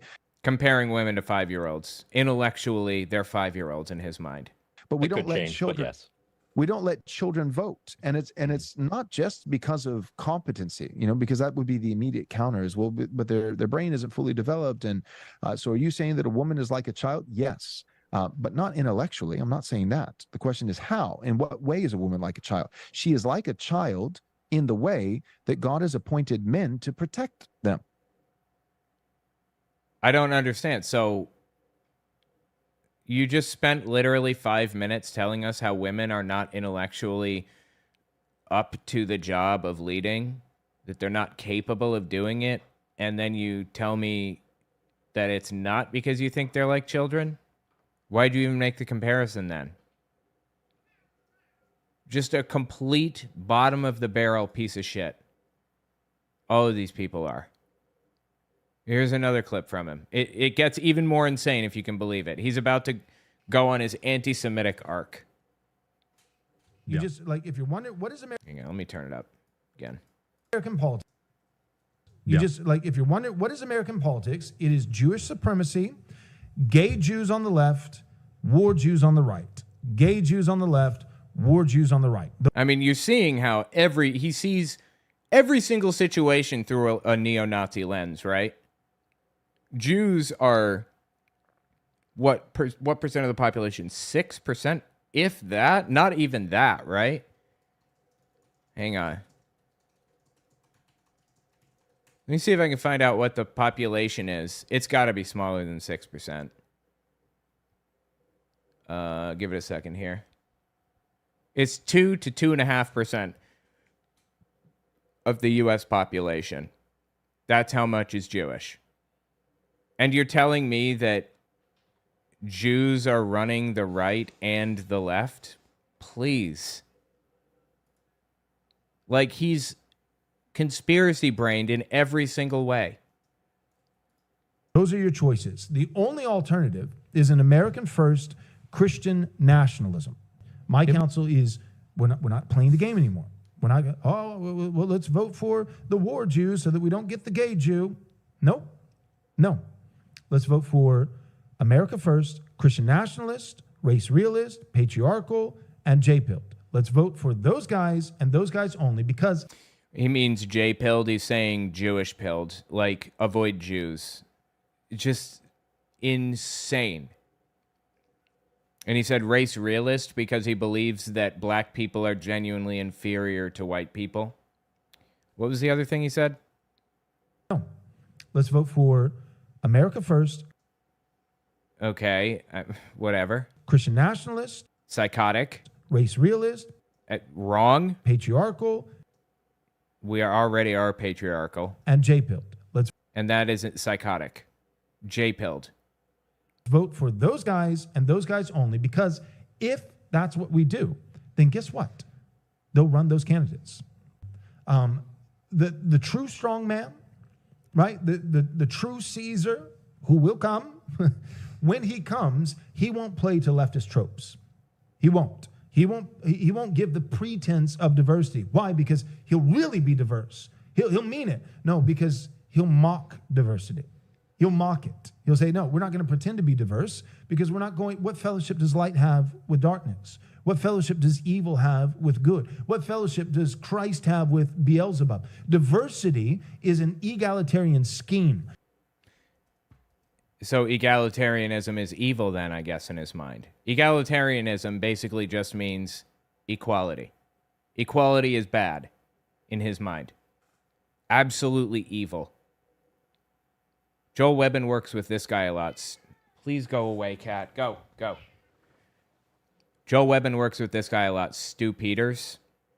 He is even more evil than Joel Webbin, if you can believe it. Joel Webbin has some degree of morals because he's Christian. So that comes with some unbreakable morals, like don't murder, for example. And you can kind of work your way around that a little bit sometimes. Well, these people aren't human beings, so they're okay to murder, that kind of thing. Stu Peters doesn't have those moral lines. He's just evil. He loves Hitler. He thinks Hitler is awesome. He's said that he was a hero, and then he sued people for pointing out that he said that he's a hero. Yes, I'm saying it. You said, wasn't Hitler a hero when he blah, blah, blah, when he attacked these gay clinics, when he, attacked the Jews and all that stuff? He said that. This guy is evil. I told you on day one that young American men would be sent into the meat grinder on the ground to die for Israel. It's imminent. It's guaranteed. Right now, the White House and the Pentagon are reportedly working on plans to send in American troops along with heavy equipment to steal Iran's uranium, if they even have any. And while all of that is in the works, Lindsey Graham is on television calling for the expansion of the ongoing air campaign, for the United States to continue committing as many war crimes as possible. Like he gives a shit about war crimes. He's all in for war crimes. Just war crimes against the people that he doesn't like. Hang on, let me shut this door. The cat got in. 1 second.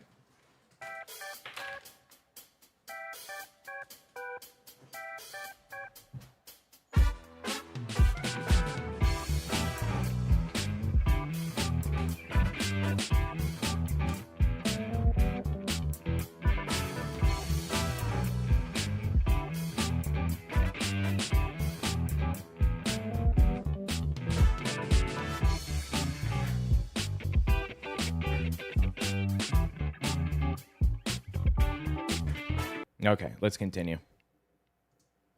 We should drop Lindsey Graham off right in the middle of Tehran to see if these people really do throw queers off of rooftops. I mean, this guy is in. Told you, he's vile. He's one of the most evil people out there right now. Stu Peters is. Insane. He is about as low as they come. I have a ton of clips from Stu Peters that I don't want to play on air because of how evil he is. And he works with Joel Webbin all the time. Since I mentioned the Hitler was a hero clip, let me play it for you real fast.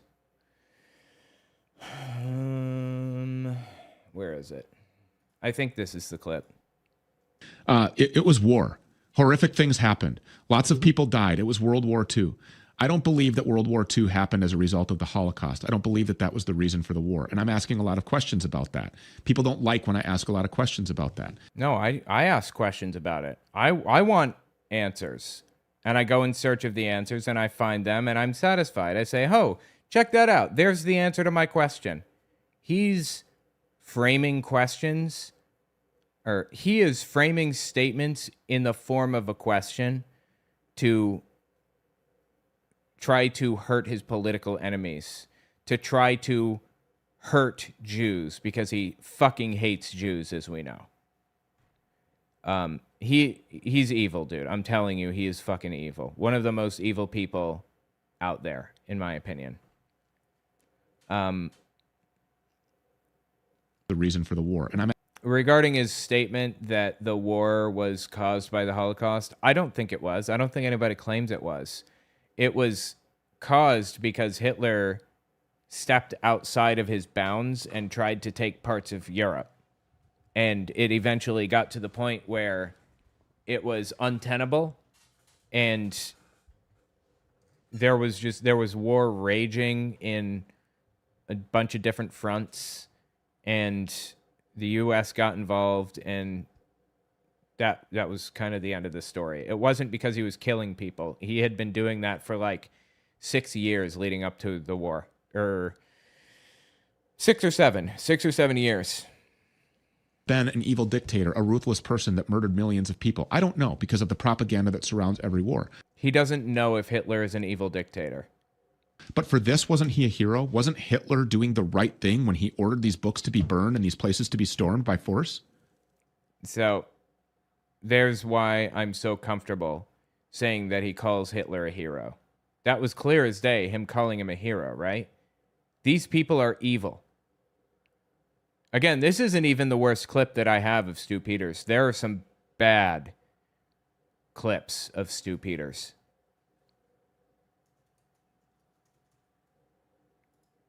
Here, this is just one more clip from this guy, friend of Joel Webben, to give you context for who he is.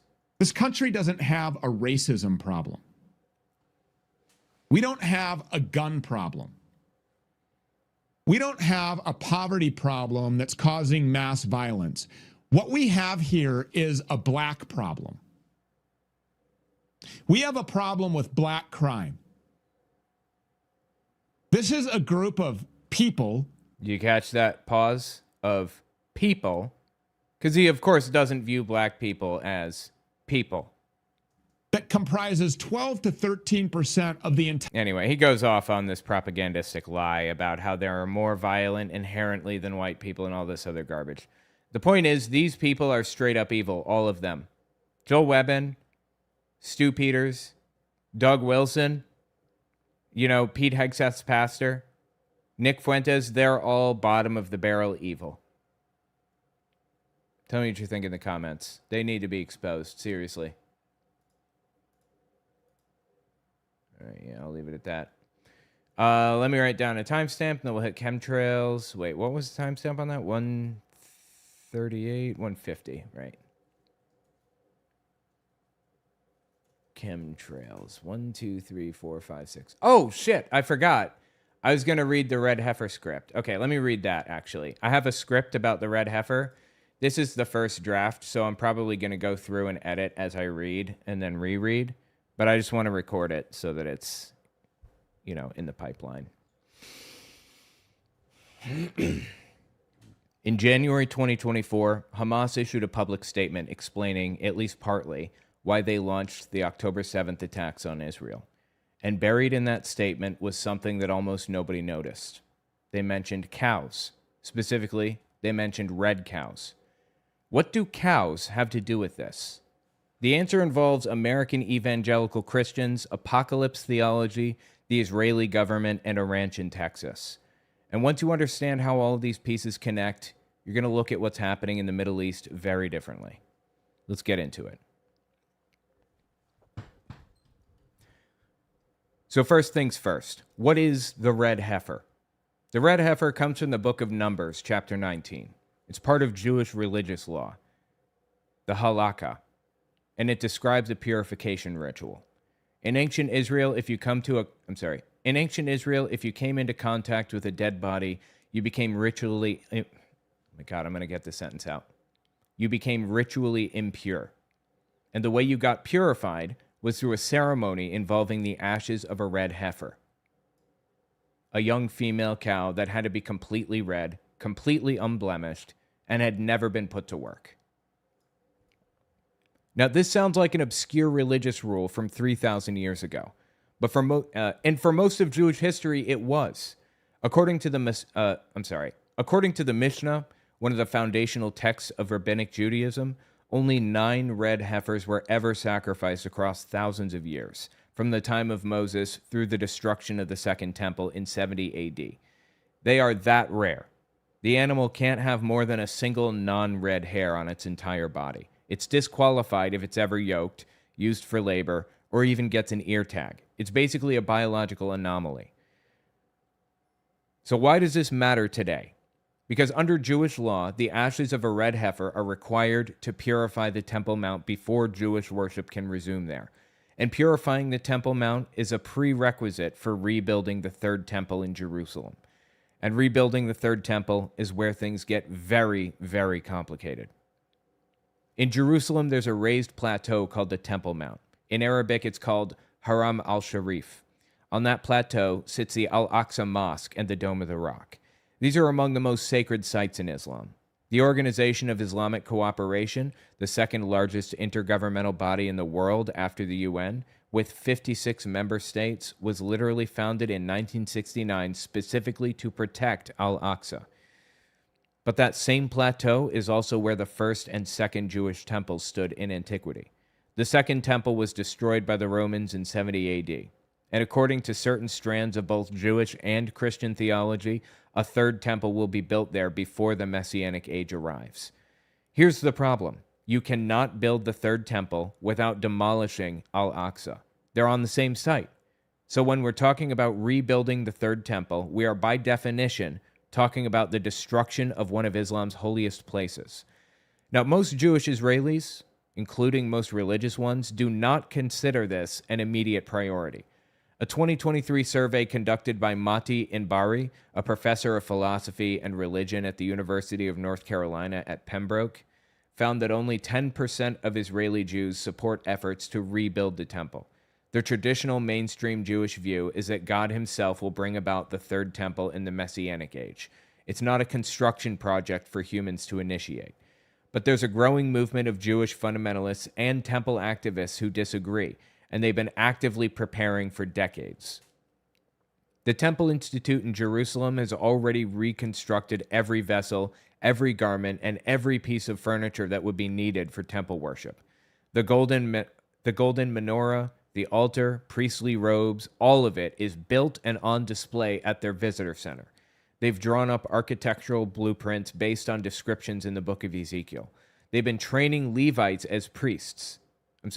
They've been training Levites and priests, including raising Kohanim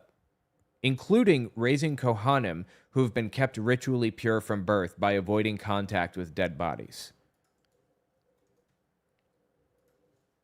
Hang on, let me add something.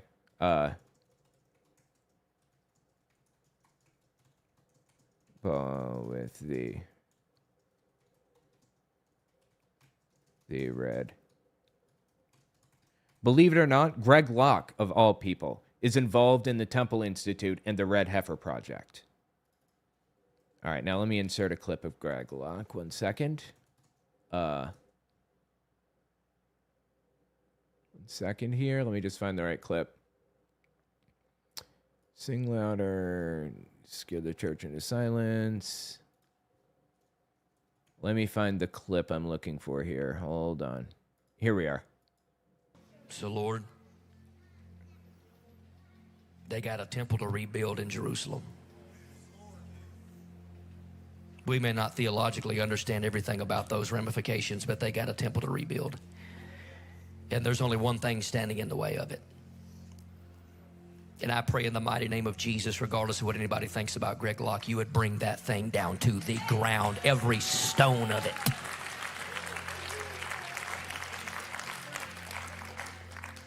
And then shall every man have praise of God. Then may we obey the command of Jesus to lift up your eyes, for your redemption draws nigh. So, Father, we pray right now a blanket of peace over the nation of Israel. Your word says to pray for the peace of Jerusalem. Locke is literally praying for the Al-Aqsa Mosque to be destroyed and the temple to be rebuilt. This is genuinely the start of World War III if this happens. Take a look at this clip. May everyone in this room and everyone watching understand the unbelievable prophetic significance of what is happening right now. The wars and rumors of wars. The trying annihilation of your people. The persecution of God's people. The shaming of God's people. Lord, if we only understood how much we are living right in the middle of Matthew 24, it would blow our minds. Okay, I'm sorry. I'm just writing. These are the people pushing for the destruction of the mosque and the reconstruction of the temple. They are not theorizing about this. They are preparing for it. And this is where American evangelical Christians enter the picture. Christian Zionism is a belief that Jewish people have a God-given right to the land of Israel, and that the restoration of Jewish control over that land is a necessary step in fulfilling biblical prophecy. It sounds straightforward enough, but the theological system underneath it is a lot more specific and a lot more recent than people realize. Just an editor's note, I may move Greg Locke's clips into this section instead. I don't know. I'll just see how it sounds when I edit. The dominant framework is called dispensationalism. It was developed in the 1830s by an Anglo-Irish minister named John Nelson Darby, a former lawyer who became disillusioned with institutional Christianity and joined the Plymouth Brethren movement. Darby divided all of human history into distinct eras, or dispensations, and made a key theological distinction between God's plan for the Jewish people and God's plan for the Christian church. Under this framework, Jewish restoration to the land of Israel isn't optional. It is a divine requirement. Now here's where it gets real. This was a fringe idea for decades. It didn't go mainstream until a man named Cyrus Scofield, also a former lawyer, who'd been mentored by one of Darby's American followers, published the Scofield Reference Bible in 1909 through Oxford University Press. The Bible included study notes right alongside the scripture text that guided readers toward a dispensationalist interpretation. It became one of the best-selling Bibles in history. Oxford University Press doesn't even have an exact count of how many copies they've sold, but it's in the tens of millions. Dispensationalism went from a niche Plymouth Brethren doctrine to the dominant eschatological framework of American evangelicalism in a single generation. So here's how this connects to the Third Temple.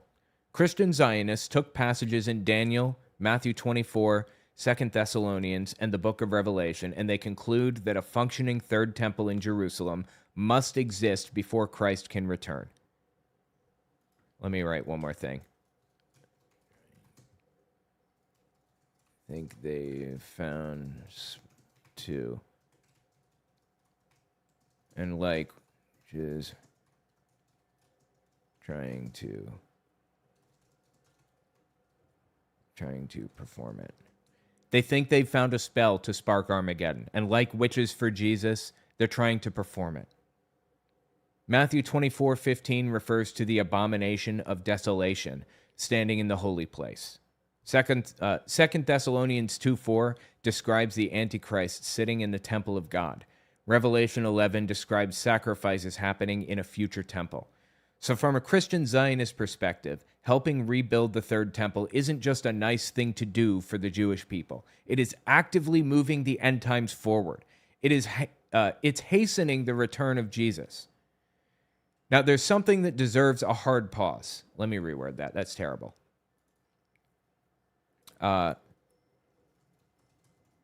Just to clarify, most Jewish people do not share this end times theology at all. Jewish fundamentalists who want to rebuild the temple are motivated by the arrival of their own Messiah, a different theological framework entirely. Two groups, same goal, completely different reasons. And there's a deeply uncomfortable irony here that rarely gets discussed. That's terrible too. Let me reword that.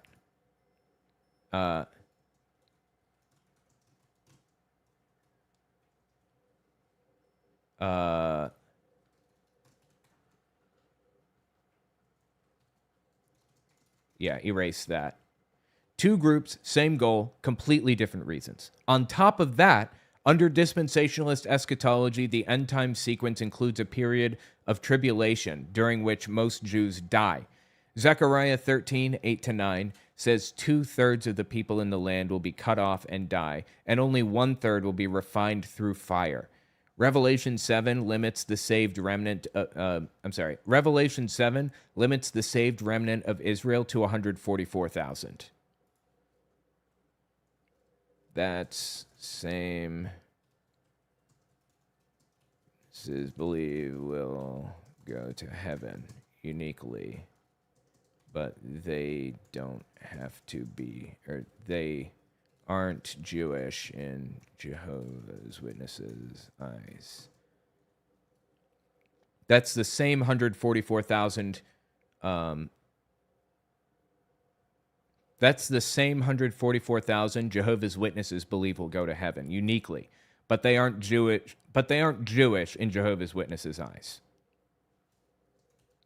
Different interpretations. Different interpretations of the same verse. Christian Zionists are bankrolling a project that, by their own theology, leads to the deaths of the vast majority of the Jewish people they claim to support. And then I have a note in here to pull up Huckabee, a Huckabee clip. Do I have anything from Huckabee on this? Let's see. Biblical land claims. You've appealed. Hold on, I'm just looking for... Nah, I don't have anything easy. Maybe I'll insert something later. So back to the red heifer. Remember, you can't purify the Temple Mount without the ashes of a red heifer. And a qualified red heifer hasn't been sacrificed in nearly 2,000 years. So a Texas businessman named Byron Stinson decided to do something about it. Stinson is an evangelical Christian and the founder of an organization called the Boneh Israel, which literally means building Israel. He lives part of the year on a ranch along the... He lives part of the year on a ranch along the Brazos River in Glen Rose, Texas, and part of the year in a home in the outskirts of Jerusalem with a view of the shepherd's fields near Bethlehem. He became convinced... Let me rewrite that. He was convinced that sourcing a qualified red heifer was a concrete way to advance biblical prophecy, like a sorcerer. According to a detailed profile in Texas Monthly, Stinson enlisted his adopted son, Cody Holmes, a business intelligence developer, who used a Python script to scrape ranching association databases and compiled... Sorry, there's a loud car outside. And compiled a list of around 800 cattle ranchers across the U.S. who raised red cattle. They sent out mailers and took out full-page ads in ranching magazines, offering top market price plus a $15,000 bonus for any heifer selected for the ceremony. Stinson and his team visited around 20 ranches from Texarkana to Abilene, inspecting dozens of cows. A few white hairs, an ear tag, a rancher's brand. Disqualified over and over. Then they found 5 red heifers at a ranch in Rockwall, Texas, that preliminarily met the requirements. These calves happened to have These calves happened to be untagged because the employee who normally tagged newborns hadn't come to the farm due to COVID. Actually put a note in there. I'm not making this up. I guess I could I guess I could read that. These calves happened to be untagged because, and I'm not making this up, the employee who normally tagged newborns hadn't come to the farm due to COVID. Now, here's the part that should raise your eyebrows. To get 5 live cattle from Texas to Israel, something normally prohibited under Israeli import regulations, Stinson classified the heifers as pets. Rabbi Yitzhak Mamo, Stinson's partner and head of the related organization Uvni Jerusalem, has openly acknowledged this with a laugh. On September 15th, 2022, the 5 red heifers were loaded onto a cargo plane and flown to Israel. A ceremony was held at the unloading bay at Ben Gurion Airport, and among those present was Nathaniel Isaac, the director of Israel's Heritage Ministry. So when people say this is a fringe movement, they're not wrong about the theology. But fringe movements don't usually get welcomed at the airport by government ministry officials. All right, I'm almost to the end. I'm just taking a look through the chat real fast. Just a second. Okay, let's continue. The 5 heifers arrived in Israel in September 2022. They were taken to the Shiloh settlement in the occupied West Bank, where they were quietly groomed and monitored for any disqualifying blemishes. And in January 2024, at the 100-day mark of the Gaza war, Hamas military spokesman Abu Obeida gave a televised speech listing the motives for the October 7th attack. Among those motives, he said that Israeli aggression against our path and Al-Aqsa had reached its peak with the bringing of red cows as an application of a detestable religious myth designed for aggression against the feelings of an entire nation, quote unquote. He wasn't the only one. Khaled Mashal, a senior Hamas leader, told Egyptian media that the attack was necessary to disrupt Israel's scheme to import 5 red cows from the U.S. to implement the Zionist plan to destroy the Al-Aqsa Mosque in the shortest possible period. Now, I'm not saying the Red Heifer Project caused October 7th. It didn't. The causes of that attack are complex and involve decades of occupation, blockade, settlement expansion, and conflict. But it is a documented fact that Hamas publicly cited it as part of their stated reasoning. And this matters because it tells you something critical. All right, let me rephrase that. And this matters because it tells you something important. The people most directly threatened by this project understood exactly what it signified.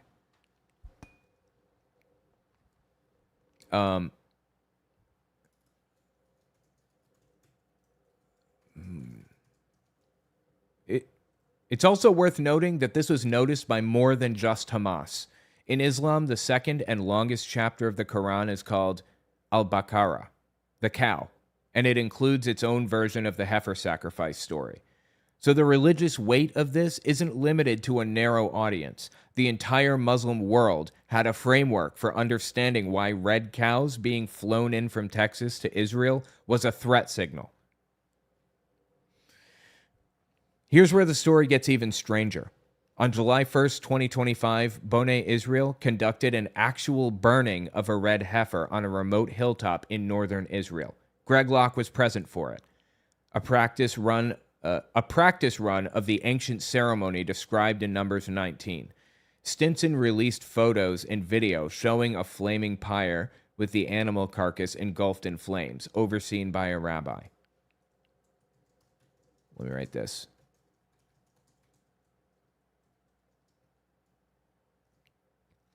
But then things got complicated within the movement itself. The Temple Institute, the main organization preparing for the Third Temple, officially disqualified the animal. Rabbi Azariah Ariel, who heads the Temple Institute's Red Heifer Project, said that the burning didn't take place on the Mount of Olives as required. The officiating priest hadn't been properly purified, and questions arose about whether the correct heifer was even used. In August 2025, the Temple Institute announced that all 5 of the original Texas heifers had been disqualified, primarily due to the growth of non-red hairs after their arrival in Israel. Then in November 2025, the reconstituted Sanhedrin issued its own ruling confirming the Temple Institute's position. The July ceremony didn't count. But here's the thing. The Temple Institute also confirmed that 4 red heifers remain at the Shiloh site, and their status has not yet been definitively determined, quote unquote. They're being monitored, and Stinson hasn't stopped. He told reporters he's flying in the reddest of semen from around the world to breed new candidates. He attends prayer gatherings with U.S. lawmakers. He's met with government officials who, in his words, absolutely believe that a temple should be built, quote unquote. The infrastructure is still in place. The vessels are built. The priests are trained. The breeding program continues. This is not over. I have 2 more sections. Section 7 and then the outro. This goes a lot further than the Red Heifer Project. Christian Zionist theology, including the theology that Mike Huckabee, the current U.S. ambassador to Israel, openly subscribes to, is not just about the Temple Mount. It's about territory. Genesis 15:18 describes God promising Abraham land from the river of Egypt to the great river, the Euphrates. Exodus 23:31 reinforces it. Some Christian Zionists and Jewish nationalists interpret this literally as Greater Israel, a territory that would encompass parts of Egypt, all of Palestine, Lebanon, Syria, Jordan, and Iraq. Let me just find the clip for that. I have a couple. Here. You've appealed to Genesis. Genesis 15 says it's Abram, it's pre-Abraham, it's Abram, receives from God the news that his descendants will inherit the land. And you tell me as the theologian if I'm getting this wrong, but from the Euphrates to the Nile. I think that's right. And that would include like basically the entire Middle East. That would be the Levant. So that would be Israel, Jordan, Syria, Lebanon. It would also be big parts of Saudi Arabia and Iraq. It would be, I'm not sure it would go that far. I mean, it would be a big piece of land, but here's the point. It would be a lot of places that are now countries. But this particular area that we're talking about now, Israel, is a land that God gave through Abraham to a people that he chose. It was a people, a place, and a purpose. We can look at it that way. Christian Zionism, I want to go back because that's where we started. I'm not going to let you off on this because you have said it 3 times that God gave this land to this people. And so it is entirely fair for me with respect to ask, what land are you talking about? Because I just read Genesis 15, as I have many times. And that land, I think it says, from the Nile to the Euphrates, which is, once again, basically the entire Middle East. So God gave that land to his people, the Jews, or he didn't. You're saying he did. What does that mean? Does Israel have the right to that land? Because you're appealing to Genesis. You're saying that's the original deed. It would be fine if they took it all.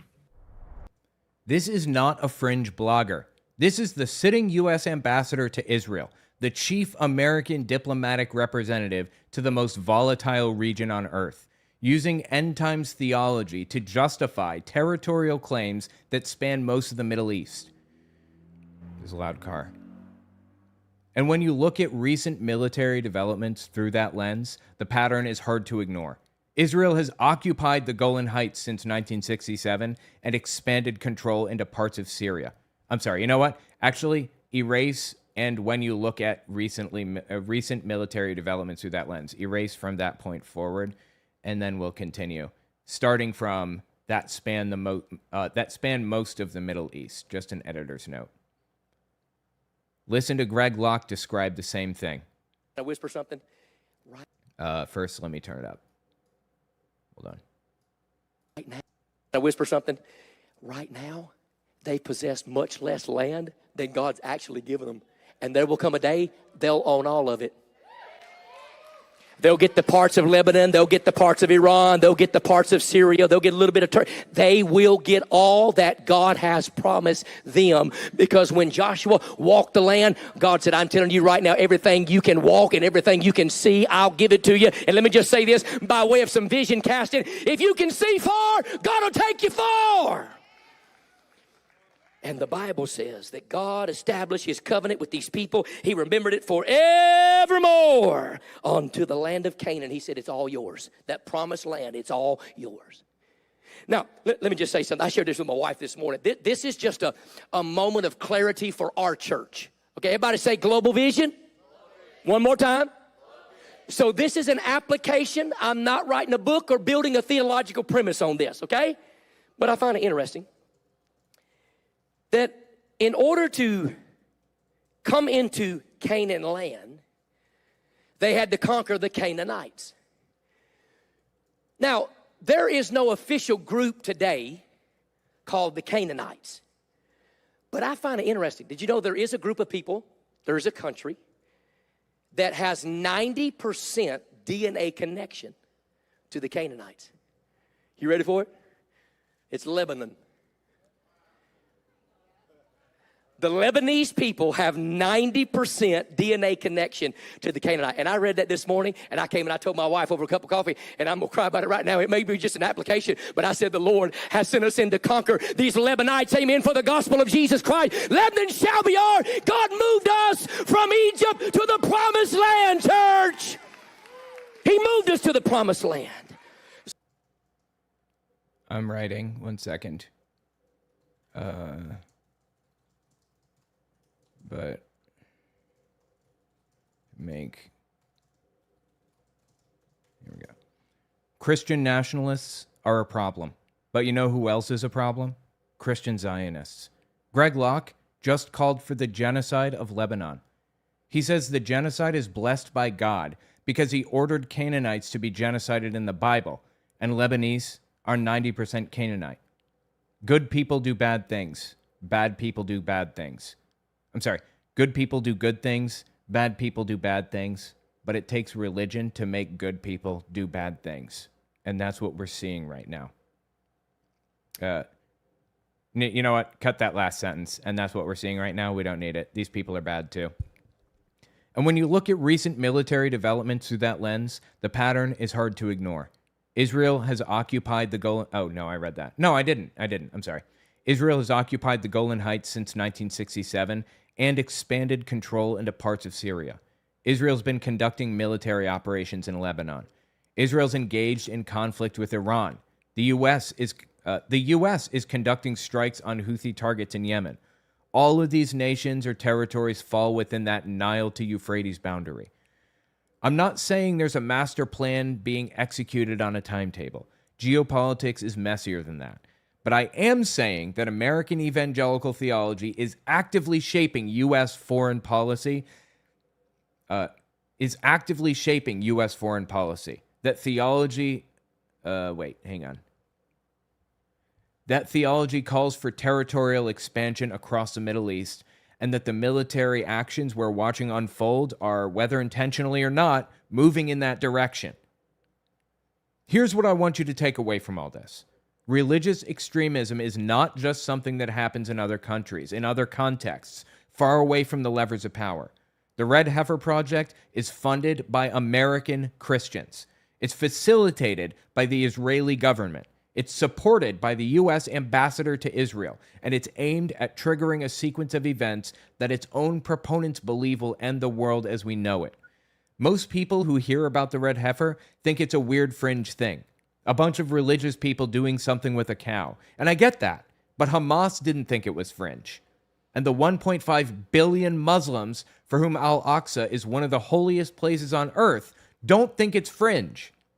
The 14 nations that issued a joint condemnation of the U.S. ambassador don't think it's fringe. And the organizations breeding the next generation of Red Heifers certainly aren't treating it as fringe. This is what happens when apocalyptic theology gets access to state power and military infrastructure. It stops being theology and starts being policy. Anyway, that's all I've got for you. Thanks for watching, guys. All right. Awesome. I feel like I should have put a little bit more pop in the beginning of that script, but I think it was pretty decent, right? You guys think it was okay? What's this? Greg Locke. And then the chemtrails. Okay, good. Let's see. Whoop.